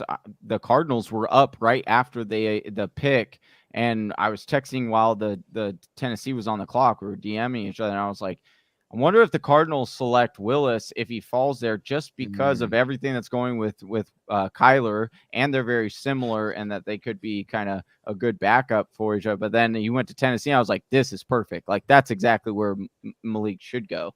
So, what about in this number 3 spot? We talked about Kenneth Walker as that number 2. Yeah, I think this is where he goes at 3. Kenneth Walker here. Are we? I mean, Drake London has been a popular pick. Garrett Wilson has as well. Jamison Williams, we think, is the most talented wide receiver of the bunch. Any consideration, or are we going to go with Kenneth Walker, his play style, the role on the team? Good at number 3. I just have big issues with Kenneth Walker, man. I love him. He's a pure. Well, you're dropping him? Like. No, I mean, no. We can do whatever. Like, we can do whatever we decide. It's a live show. I'm saying on your personal rankings, you're drop. You think? Yeah, I'm cooling on Kenneth Walker because okay, the best case scenario is that he just wasn't used as a receiver, but he's going to an offense that doesn't use their backs as a receiver a lot. Now, maybe that's Russell Wilson, but it seems to be more Pete Carroll. Maybe going to the worst offense in the league, just plays ran wise. I don't like what Seattle does. They're very slow. They already have Rashad Penny. They already have other guys there. Not saying that he shouldn't be the starter and end up that way, but they've always deployed a platoon of running backs there in Seattle. So that's kind of hesitant. And then if you even say, okay, well, maybe the regime changes, in a couple years, well, then they may not even like Kenneth Walker because they didn't draft him. So I just think there's a lot of things to be scared of with Kenneth Walker. And so I haven't been Travis chasing the RB. Yeah, I mean, I can get behind him here just based on, why, we talked about at the top, running backs harder to scarcity at the position. I can get behind it here. I just wanted to show a little bit of concern on Kenneth Walker. There are some questions. What do you like ahead of him? I think you could make a case for Jamison Williams or Drake London ahead of him. The question marks surrounding those guys aren't as or is it a case, or like, what do you, I hear the concern about Kenneth Walker, but is it legit? Do you personally believe it's a legitimate enough case to drop him down the board and pick up another one of those receivers who have question marks of their own ahead of him? Yeah, probably not as we talk through it. I think that London as a prospect, can get a little scary. And then Williams with the ACL plus, the Lions as an organization, plus all the mouths to feed. I could, yeah. I mean, I'm still good with Walker at 3. All right. I think you take him here because of the two things. Of one, we know the system at least. Yeah, I do agree with what Travis is saying. It's slow. It's not pretty. It's not fun to watch. But we do know that they produce some pretty good running backs, and it just so happens that if you had Penny on your roster, you probably won your championship. So there's that, and then it's like Penny is in front of him, but Penny's never been a source of health in his entire career. And let's say he does just so happen to stay healthy this year, but the Seahawks suck, which we all project that to happen. Pete Carroll gets canned. Then that new coaching staff that comes in is not going to keep Penny. Like, no one else likes Penny in this league except for Coach Pete Carroll. New staff comes in, they like Penny over Walker. They're like, hey, Walker's not our guy, man. Right? Like, yeah. I hate Michigan. Right, exactly. My dad went to Michigan instead of Michigan State, so I don't ever have Michigan State people on my roster. There's definitely question marks, right? It's not like a slam dunk, but there's question marks with everybody here. Ronald's feeling some question marks about the Jets, saying, I mean, you betting the Jets can develop a star? Be very worried about taking Breece Hall. I don't think you actually are banking on that. You don't need them to develop Breece Hall at all. He's going to step on the He's going to step on the turf and he's going to be ready to go. And we already saw the Jets last year produce with multiple running backs. Michael Carter had some good games. Ty London had some good games. Or Ty Johnson, excuse me, had some good games. This system will produce a star. You don't need any, like, hell, I can be drafted in the 6th round by the Jets. Well, probably not the Jets, but if it was the 49, same system again. If I went to the system, I could probably run behind there and before I get killed by a moving to the 300. 4th overall pick now. I just want to one more thing on the Kenneth Walker thing, because I think it's important here, because I think there's a Breece Hall tier, and then I think there's kind of everybody else. And maybe Walker's in his own tier before the rest of the guys. But in a class that we say that we like the receivers a bunch, like they're the deepest part of this draft, and we like receivers better in Dynasty, I'm just wondering when is the tier break in the 1st round for Walker. So that's all. I wanted to work through like devil's advocate on Walker here in this 1st round. I thought it added a little bit of value. But I think Austin, like moving on here into the 4th pick, like, I think we all like Jamison Williams tape. That would be my vote to go the 4th here is Jamison Williams. I think he provides the most upside in the wide. He was the biggest wow factor watching the film for me out of all the guys. Mm-hmm. I think you take the best player available, especially in the 1st round. Yes, roster need is something you're going to think about, but this is Dynasty. This is not redraft, and this guy's going to be with your team for a long time. Don't be drafting a wide receiver in this round to be a reliable playmaker for you at all. Like give your expectations a little bit of extra slack on this. And Jamison Williams, we think, is maybe even more talented than Burks. And the ACL tear is a concern. It happened this year, back in January. But there's a world where he's totally fine. Like there's a world where he steps on the field week 1 and has a full snap share. Let me ask you guys, and I'm legit asking this. We don't really bring up the concerns when it comes to Williams as far as the target share there, right? Or because you gotta see that they brought in DJ Chark. Not saying he's going to get a massive target share, but they brought in, he's a talented wide receiver. They've obviously got Amon, who we already know the history of that and how much he popped off there, right? They've got TJ Hawkinson, right? They've got, Swift. DeAndre Swift, who is really good at pass catching. And so that is, if I were going to say, I love Williams, I'm with you guys. I do think Williams would be number 4 for me right here because I like him a lot. But I also do believe in the Detroit Lions. So most people would turn that off. So that is where I'm almost saying asking you guys what your guys' opinion on. What do you guys think Goff will be able to do in order to support these guys? Or will he? Or just what he's always done, like is support multiple weapons. In McVay's system, he supported multiple weapons. In the Detroit system last year, he supported multiple weapons. Yeah, like we can smirk all we want at Jared Goff and make fun of him. He's fun to make fun of. He didn't know where the sun rose. We understand set. We get that. The bottom line is the dude can consistently put up 350 a game yardage wise. So, I perpetuated this narrative too, where I was saying, I don't like a Jared Goff deep threat. And then I looked up Brandon Cooks in his 1 full season in LA was the PPR wide receiver 13.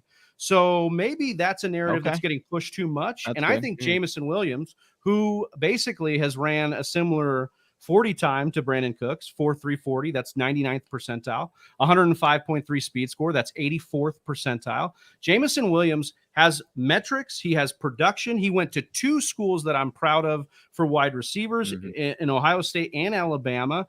And he has this blazing speed. And they traded up draft capital to go get him. I think there's just too much working in his favor. And the one knock being ACL, and maybe you could say supporting cast. But he maybe has the best quarterback of all these rookies that are being drafted. Dude, and Detroit low-key is another on-the-rise squad that has historically been horrible. Well, we talked about the Jets. We're talking about the Lions now too. But you look at this team, and if you took their jerseys off of all of them, and you're just looking at this roster blind, it's a sneaky good offense. Looking at a roster blind. Wait, Right. looking at a roster blind. How do you do that? Dude, no, you mean Braille? I am with Braille, you. And so the argument at the top of the show on Garrett Wilson, where the Jets are making all these moves and we should be, investing in the Jets, bro. Give me the Detroit Lions. Miss me with the Jets and give me the Lions, bro. Like that's what I'll take that night. over. Are you saying a Jets Lions Super Bowl? You heard it here first. Yeah, I'm saying Lions win the division, like Johnny said the other week. No, I'm just saying Jamison Williams for me checks too many boxes in my opinion. The one thing, and we just don't know about this, is that he couldn't beat out Olavey and Garrett Wilson at Ohio State, and he had to transfer to Alabama. I don't really care. People break out. We don't know the situation. Cam Newton couldn't beat out who? Before he transferred to Auburn, in Florida. Where did he go Tim Tebow. before? I think it was Tim Tebow. Yeah, it was Tim He couldn't beat out Tim Tebow, who was one of the greatest college quarterbacks of all time. It was Urban Meyer. And then speaking of Urban Meyer, he chose Haskin over Joe Burrow. Yeah. So the reality is showing you that he was never a great coach ever. He always made the wrong decision. No, I'm with Jamison Williams. I don't know if you guys agree wholeheartedly here, but I really do like it. Yeah, I do like Jamison here. That would be all right. So that leaves us. Go ahead. Chelsea just walked by Benny Benassi.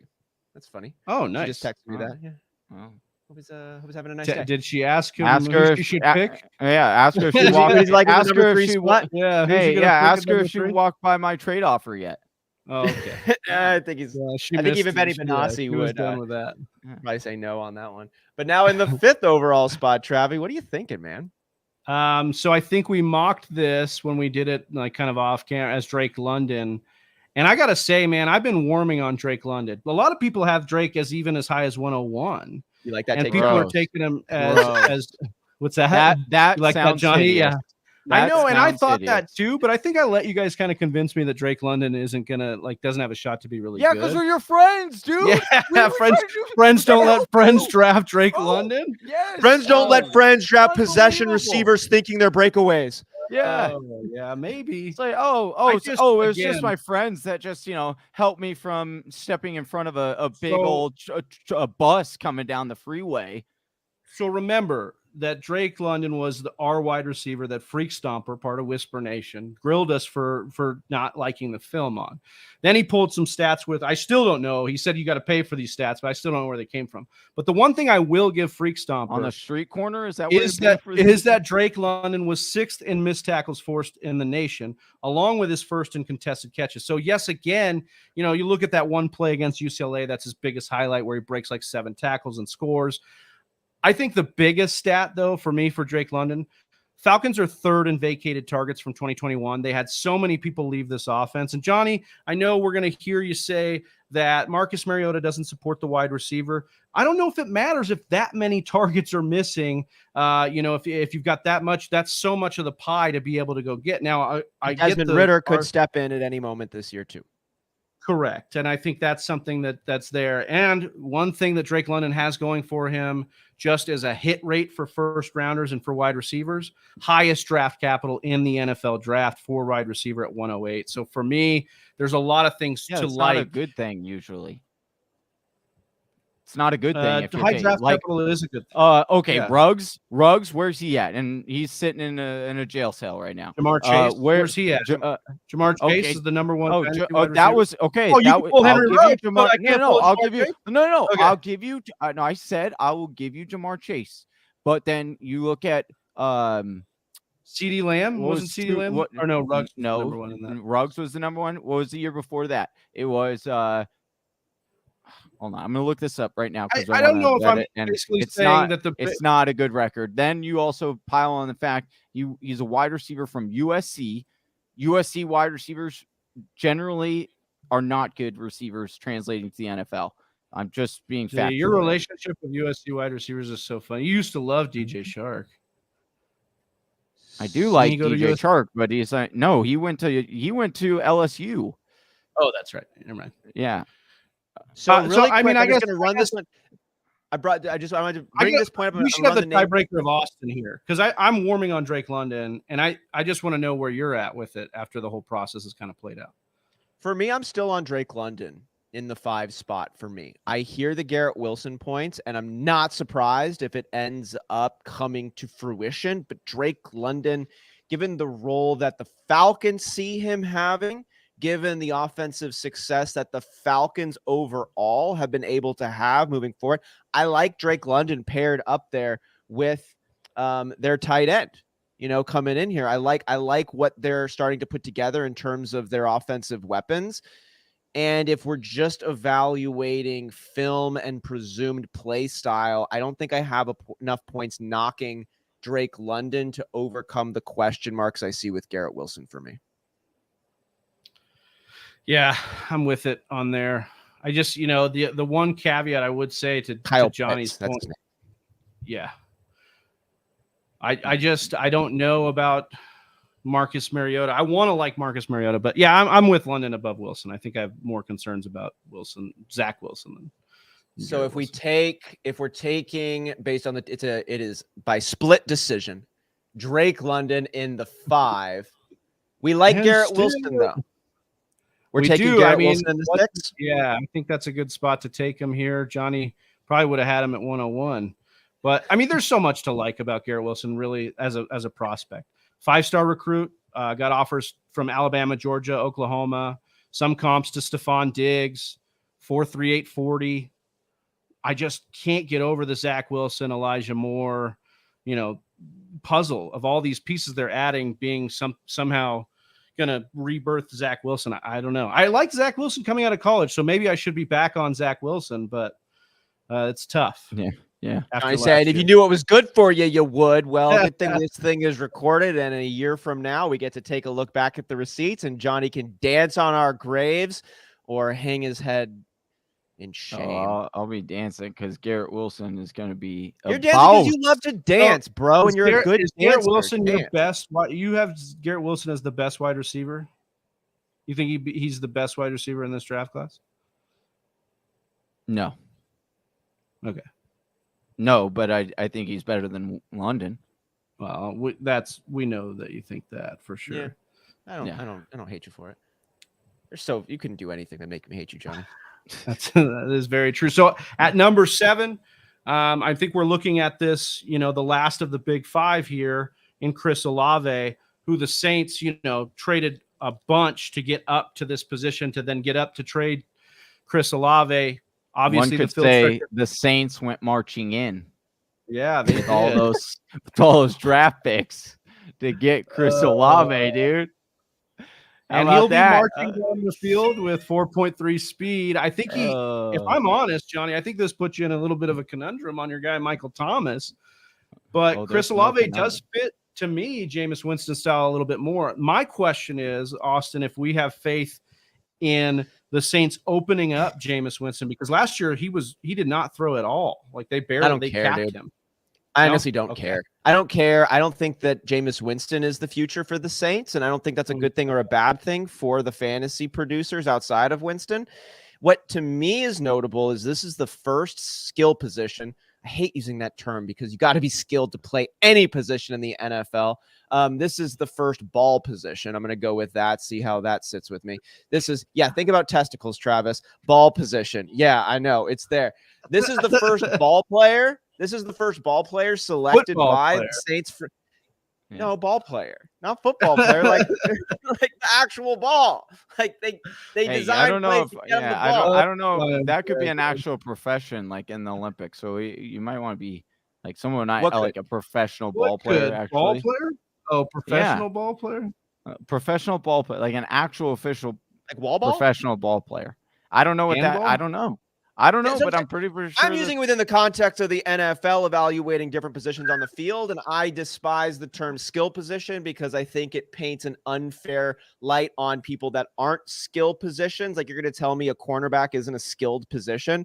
Like I disagree with that framing. So I'm going to call these wide receivers and running backs and quarterbacks and tight ends ball positions. So this, to me, Chris Olave is the first ball player taken by this new Sean Payton-less New Orleans Saints. And so I don't care if Jameis Winston's there. Jameis Winston wasn't the dude they wanted anyways. I expect Jameis Winston to be watching either from the sidelines or the couch in the future. But But Olavey, I think, will still be there. And I think they'll actually end up trying to get quarterbacks that work well with who Olavey is, not trying to get players that work well with who Jameis Winston is. And so Olavey, as you mentioned, Travy, they traded up. They went and got him. He's extremely skilled. There's a lot of ceiling on this player for fantasy-wise and the NFL perspective. And I think he's cool. Yeah, Johnny, I think do you have a fine. Yeah, you like it here? I just want to know your overall temperature on you. Oh, you're in on him, huh? Yeah, I think he's going to be solid. On him too. Like, I think you like the Winston fit. You've liked Michael Thomas. That checks out. You know, the other thing I just thought about today, Mark Ingram is in line to be their RB1. No, seeing it on Kamara suspension. Yeah, like really? That's who's on there. That's who's on their depth. I'll be honest, guys. I don't think Kamara. That's what's crazy. I thought about that today, and I'm like, wow. And I looked it up. So far, that's where we're at. But Johnny, what were you going to say there? I don't think Kamara's getting suspended.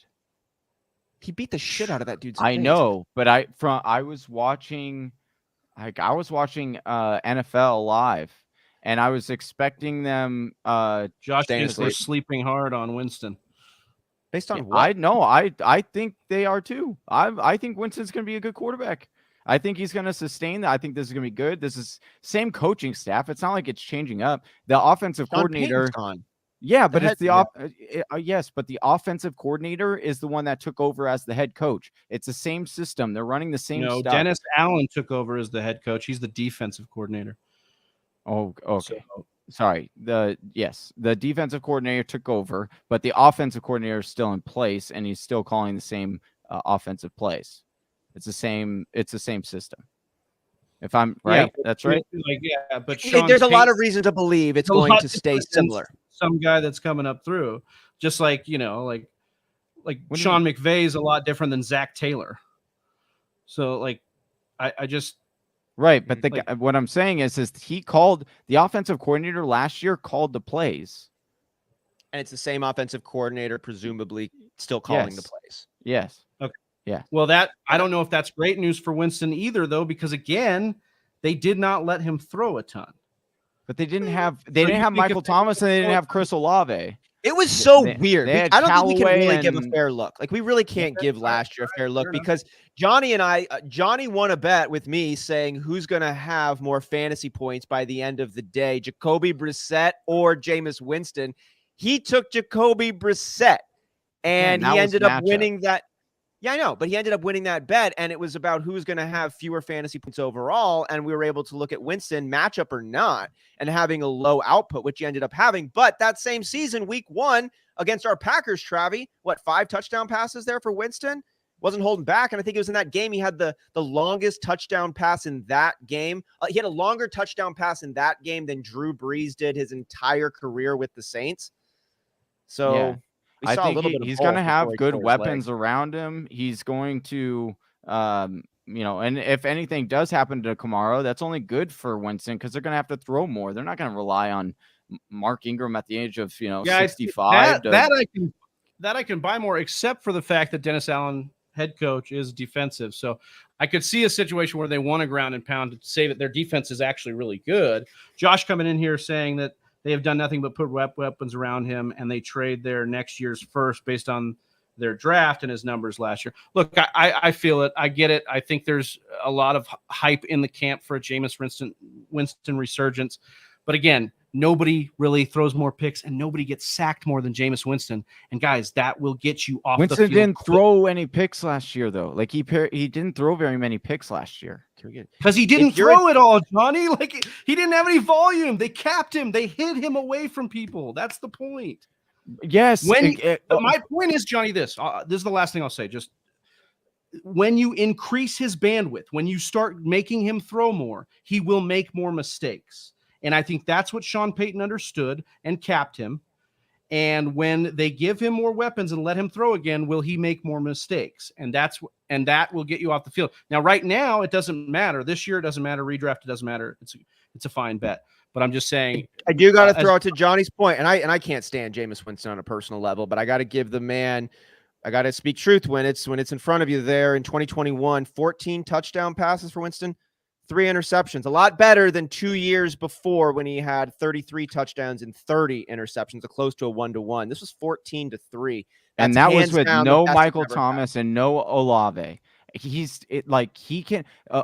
He can do it. He just was not the BA system is for gunslingers. So it was like you were playing with a napalm because the guy that you were giving the napalm to had a cannon for an arm. And then that was the whole problem. But then you went to Sean Payton, and Sean Payton was like, yo, I realize you got a cannon, but I'm only going to give you a little bit of napalm each time to just get the ball to where it needs to go. How about that?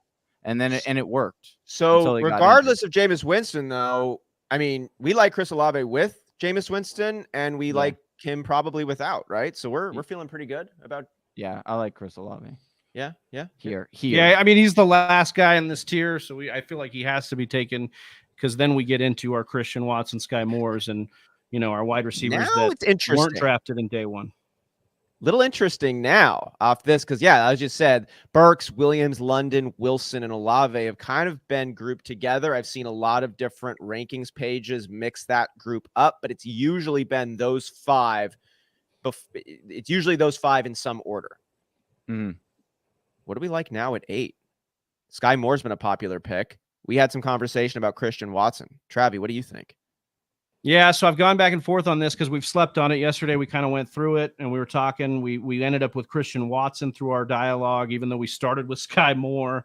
And now the only guy we removed, the only guy we set in and then removed. Set in and then removed. Yeah, that's a good point. I don't really know. I'm still very undecided on this decision, and I think the reason is I can see both of these teams going to a committee approach with the weapons they have.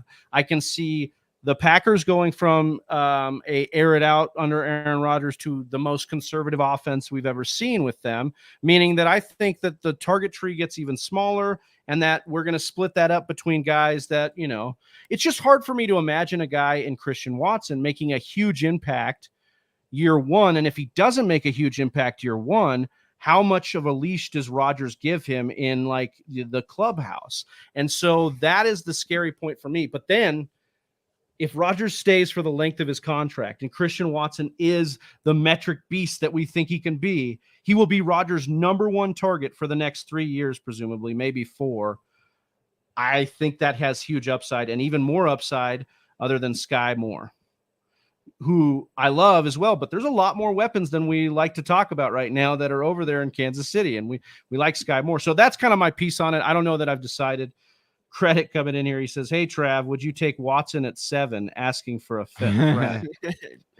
Whisper Nation, John Credit is in our Dynasty League, former champion, year 1. And I'm at 1-7, and he wants to know who I'm taking. So I'm not going to tell you. But I mean, it just depends on what's on the board. I mean, I think this is kind of, I like the rankings we're putting together. On the board? Feels like a process that we're going through here. I really enjoy it. So I guess I'm going to defer to you two on this one again for Watson, Skye Moore, because I can see paths for both. And honestly, I think that Skye Moore long-term is probably the better bet, tied to Patrick Mahomes' career long-term.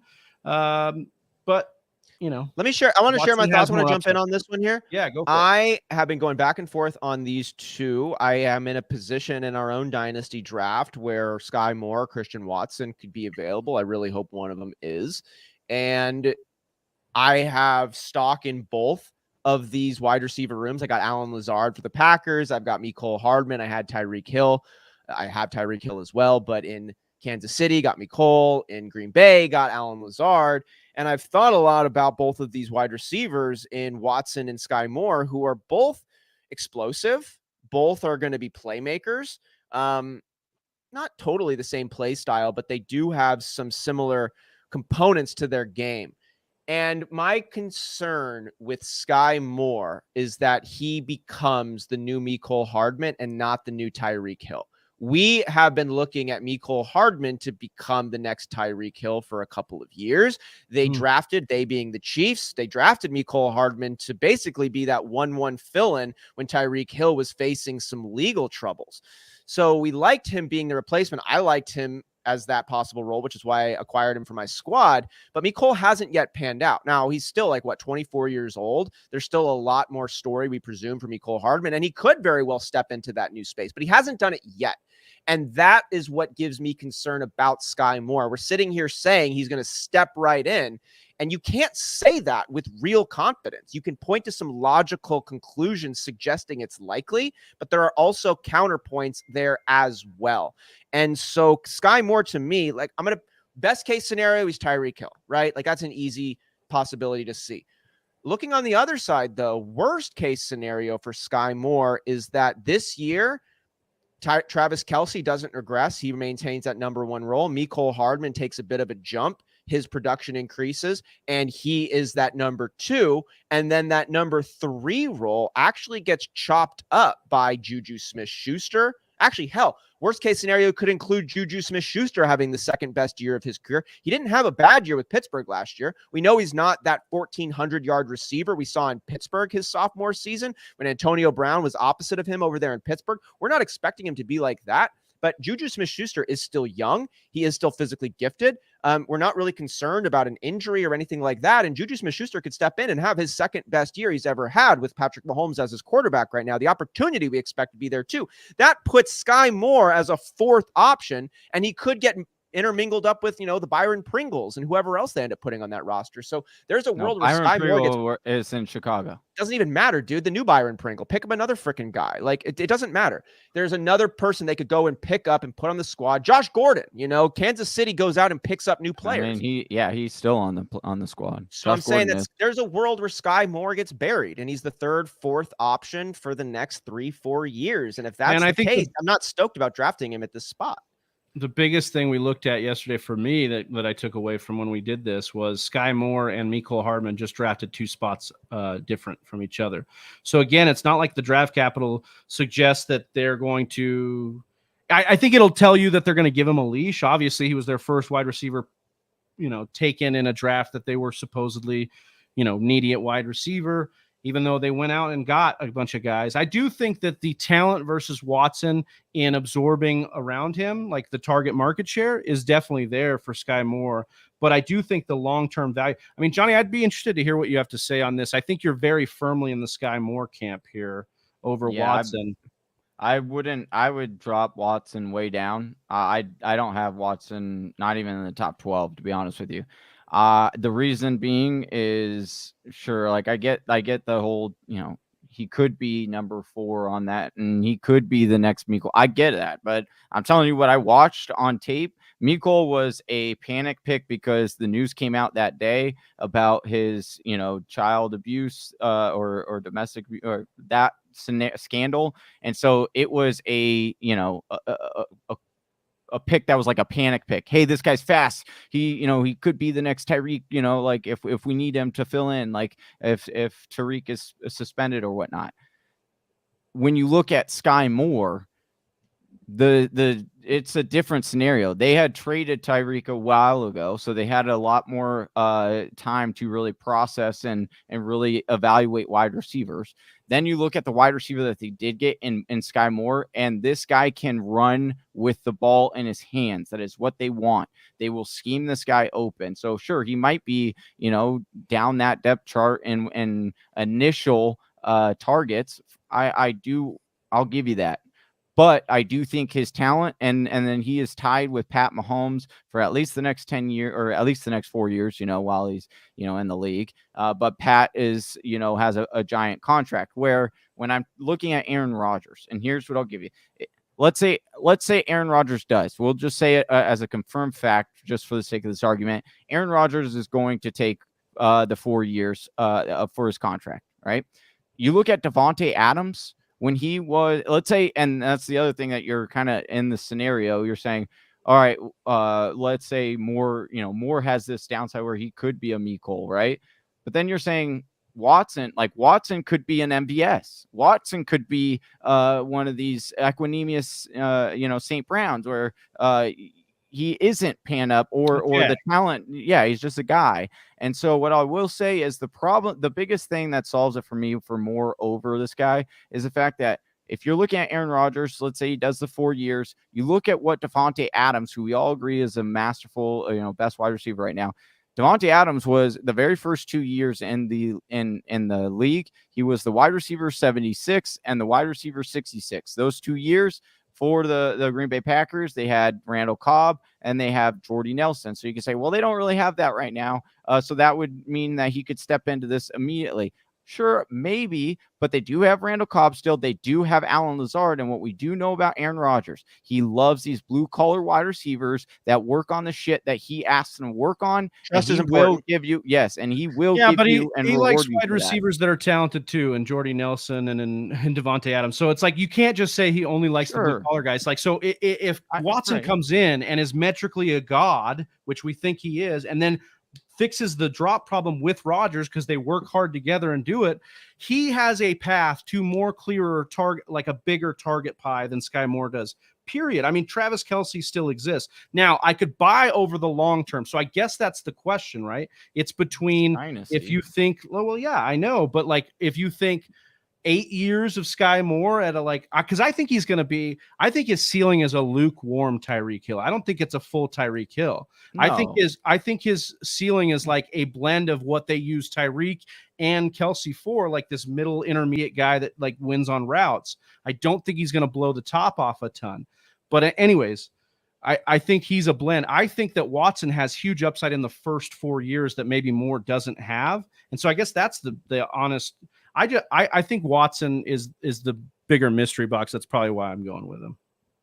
I love me some mystery boxes. I want to just highlight, because we're comparing Skye Moore and Christian Watson right now. If I look at some of these raw Spark numbers from Player Profiler, I'm gonna be talking in terms of their percentiles. So the 40-yard dash time for Christian Watson, he ran a 4.36. This puts him in the 96th percentile.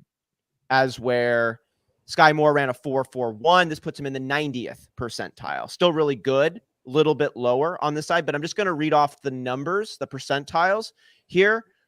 Christian Watson, 40-yard dash, 96th percentile, speed score, 98th percentile, burst score, 95th percentile, catch radius, 97th percentile. His lowest metric was agility score, 61st percentile. So 96, 98, 95, 97, 61. When I look at Skye Moore, 90th percentile, 40-yard dash, speed score 60th, burst score 50th, catch radius 22nd percentile, agility score 26th percent. So when we look at raw sparks, Skye Moore is a distant second behind Christian Watson. Now, this isn't game speed. This isn't actual football. That is where the excitement and the mystery box appeal of the Christian Watson comes in, is this is like physically a dominant athlete. Now, he went to a small school and he had a lot of drops, but these quantitative measurements of his speed and agility are off the chart, and they don't have an option that's contending with this over there in Green Bay. You can make a case in Kansas City. They do have some competition there for Skye Moore.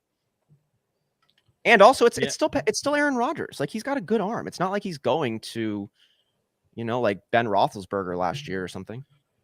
Yeah, I think I side with Watson, but it's like a hair. It's a slim margin that we work with on that. So we do have a majority. I know that Johnny is strongly against this, but it is a 2/3 vote. Are we going? And like, to be fair, like, I want to give credence to Johnny's. Like, Johnny is a little bit contrarian in not taking Watson over Skye Moore, or taking Skye Moore over Watson.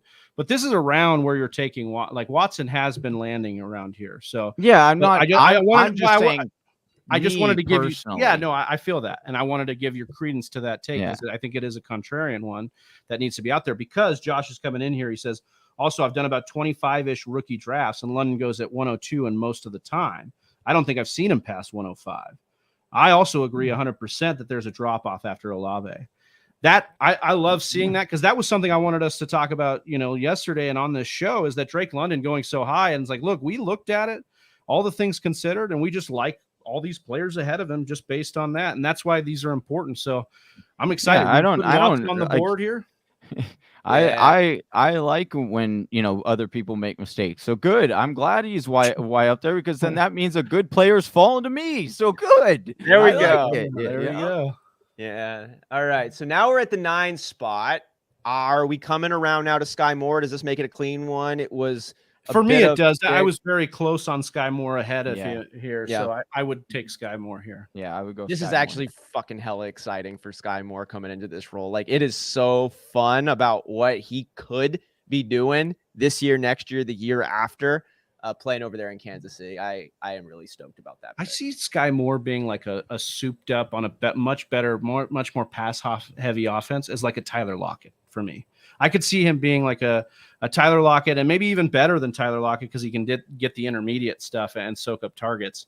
But again, like Tyler Lockett never played in an offense like Kansas City where they push the ball down the field so much. So I do think Skye Moore has huge ceiling. Yeah, I would say I would be surprised if Skye Moore ended up having the production and highlights that are similar to Tyler Lockett, but like Tyler Lockett kind of caught us off guard and surprised us. People are expecting Skye Moore to be a dude. Oh, I don't mean as like a prospect coming out. I meant as an established wide receiver, his ceiling, you know what I mean? But yeah. All right. So this is where it might even, if there was a tier break before, there might even be a bigger one here, or at least another cliff to talk about here. As we have 3 more picks left. So now we're in the zone of like, are we taking guys with upside like James Cook, like Rashad White? Or are we taking wide receivers that we like, that were good prospects, but maybe not the best landing spot? So maybe just like a quick rundown on some of these players. If Whisper Nation isn't super familiar, James Cook, drafted by the Buffalo Bills, the brother of Dalvin Cook, bit of an undersized prospect, a Andre Ellington comp by Pro Football Focus coming into the year. We think he's going to be their lead pass catching back for this year and years moving ahead. We're not sold on him being the early down back this year or ever. But this is the Buffalo Bills. They throw the ball a lot, and he could, at a ceiling, be an Austin Eckler. At a floor, he could be a Theo Riddick. Is that fair? Yeah. I think even like Ellington was like what he was comped to, right? Andre Ellington. Yeah, on Player Profiler, Yeah. George Pickens, wide receiver for the Steelers. We really like George Pickens, really talented. Not a lot of holes in his game at all. The only concern is the other wide receivers over there in Pittsburgh. But we also see the Pittsburgh Steelers having multiple successful wide receivers, historically speaking, and Chase Claypool could move to that 3rd spot on the depth chart. So Pickens could keep climbing. Like, Johnny, what's your take on Pickens really quick here? Because I know you love Deontay Johnson, but you're also a Pickens fan too. Yeah, I just like, it's, trust in the system, trust in the people that are making the pick. When you see year after year, they're making the right moves. Deontay, Juju, they AB, like they just know how to draft wide receivers there. And so getting Pickens is I absolutely love it for him. So I think he's going to be a stud. Yeah. Jahan Dotson, drafted by the Washington football team, the Commanders, excuse me. They are going to have him presumably line up opposite of Terry McLaurin. That is, if Dotson can beat out Curtis Samuel. And Johnny and I were watching some Dotson film. We thought he actually did remind us of Curtis Samuel. Player profiler comps into Anquan Bolden.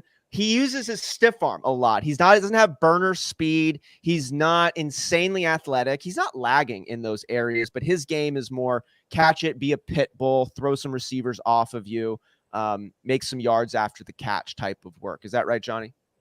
Yeah, I think he's quicker. I think he's like one of those that's like quicker than you think, or quicker than the defender thinks, because he did get a lot of like deep balls and deep posts, but he's got good hands. I don't know. He gives me some bad vibes, like some Rhaegar vibes, or like Denzel Mims vibes. Like, this guy should be good. He touts well, but there's something that's not going to quite work out the way. I just don't know if I trust Wentz to like float McLaurin in the boost that we want, and Logan Thomas. And go and get Dotson to be a guy. So that's why I'm fading Dotson a little bit more. Like, yeah, he's got the 1st round draft capital, but he shouldn't have. Like, that's the Commanders just made a bad move. I feel like, like I just don't know that they reached when, Packers and Chiefs didn't reach, they did.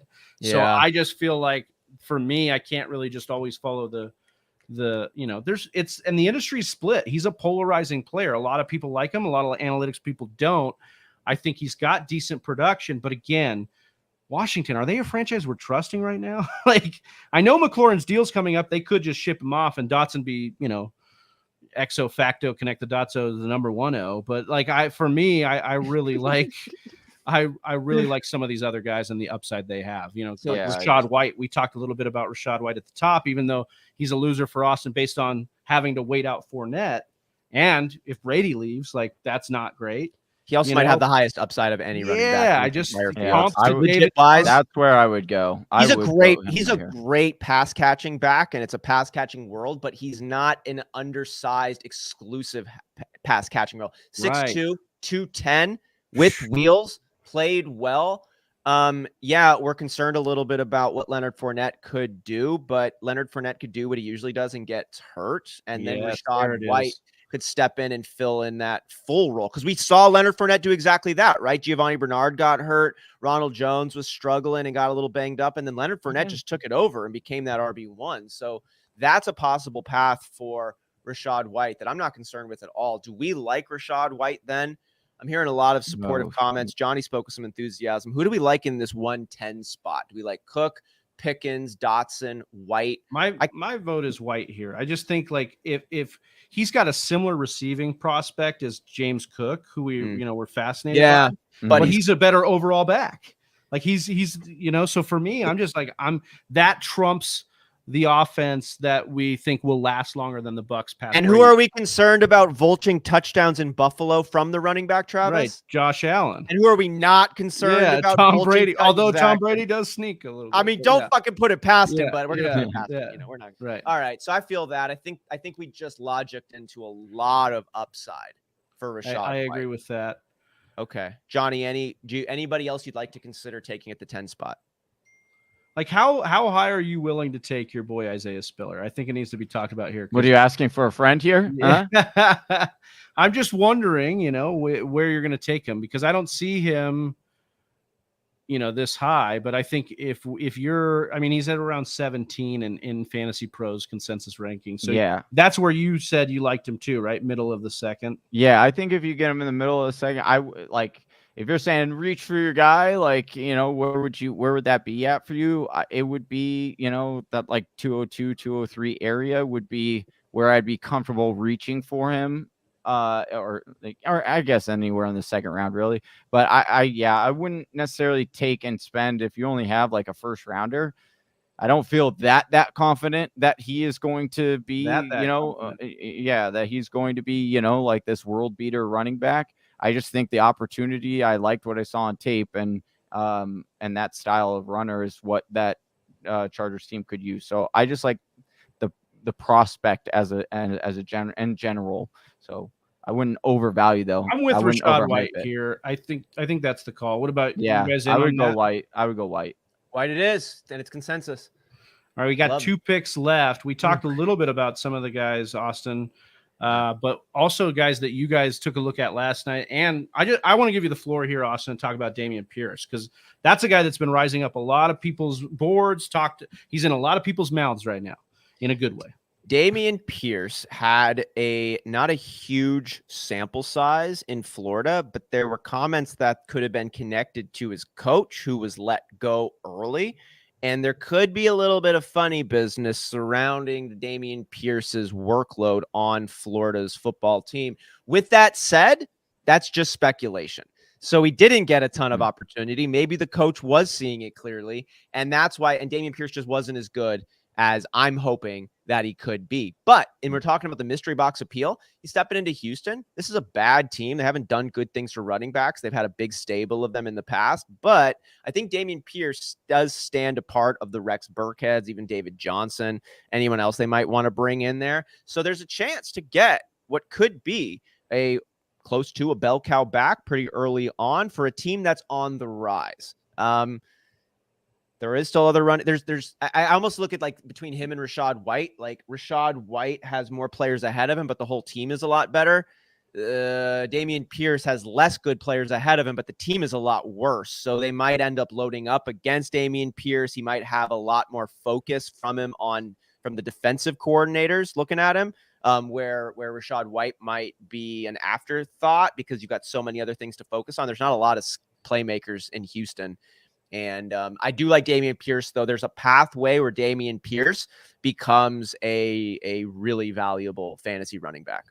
So to me, I think this spot is 3 players. Consider Dameon Pierce. You made the profile for there. We talked about James Cook and his upside. We also talked, Johnny put astutely, like, the pitfalls for Cook that he could see. And then we've got Pickens, right? I think Pickens is just a guy that would have been a first-round talent had he not tore his ACL.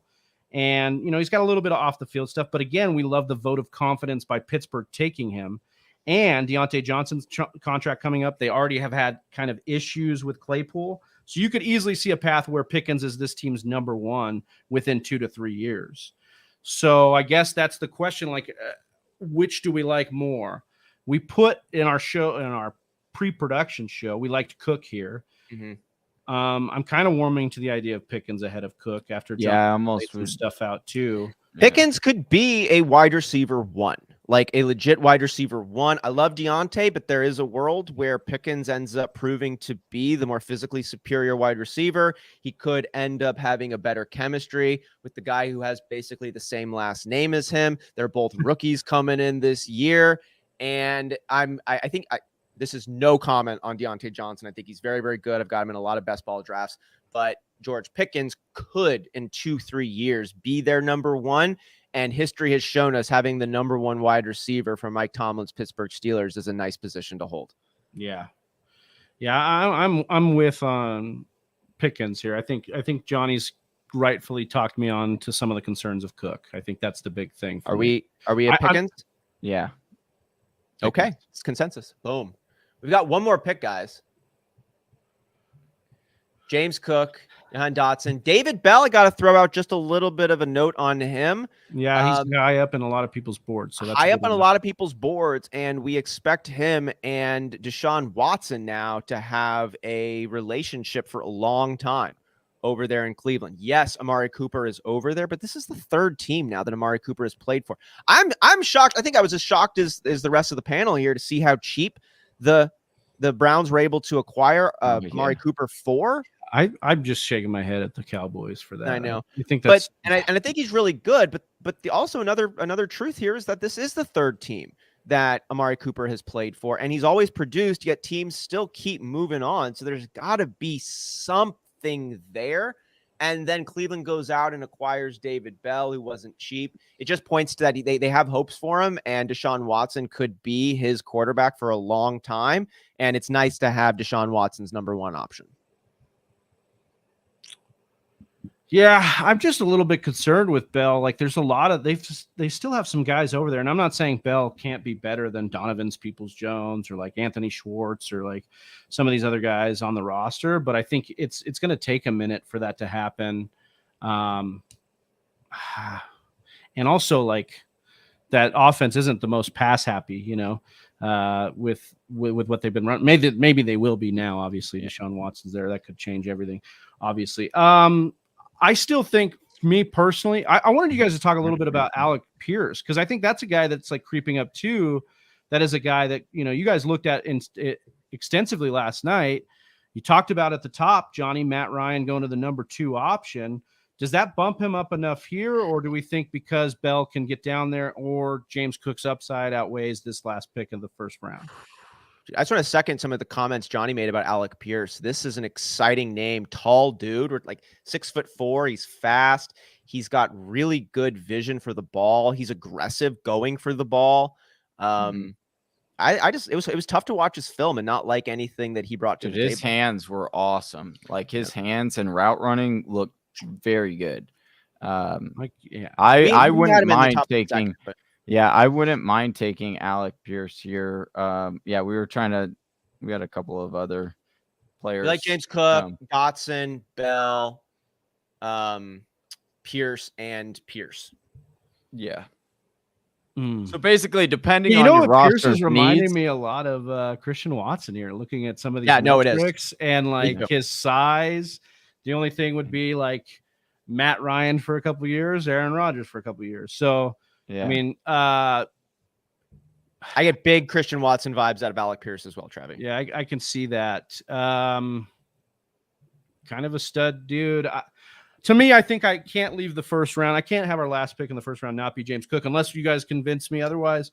I'm with you on dropping him a little bit here, but I do think Cook's upside. Like if Zach Moss goes away and Singletary gets hurt, I mean, I think James Cook. That would be. I think you got my nipples firing up. Kamara, Eckler type upside. I think that's what you're going to need in order for that to happen. Yeah, but I think we're a year away from that happening naturally, right? Like I think we could be a year away from that again. Now, I do agree that his floor is like a Theo Riddick, J.D. McKissic type complimentary pass catcher, but that's kind of the floor of everybody is a role player at this point, right? Like at this tier break, everybody's a role player. So why not swing in that first round for something big?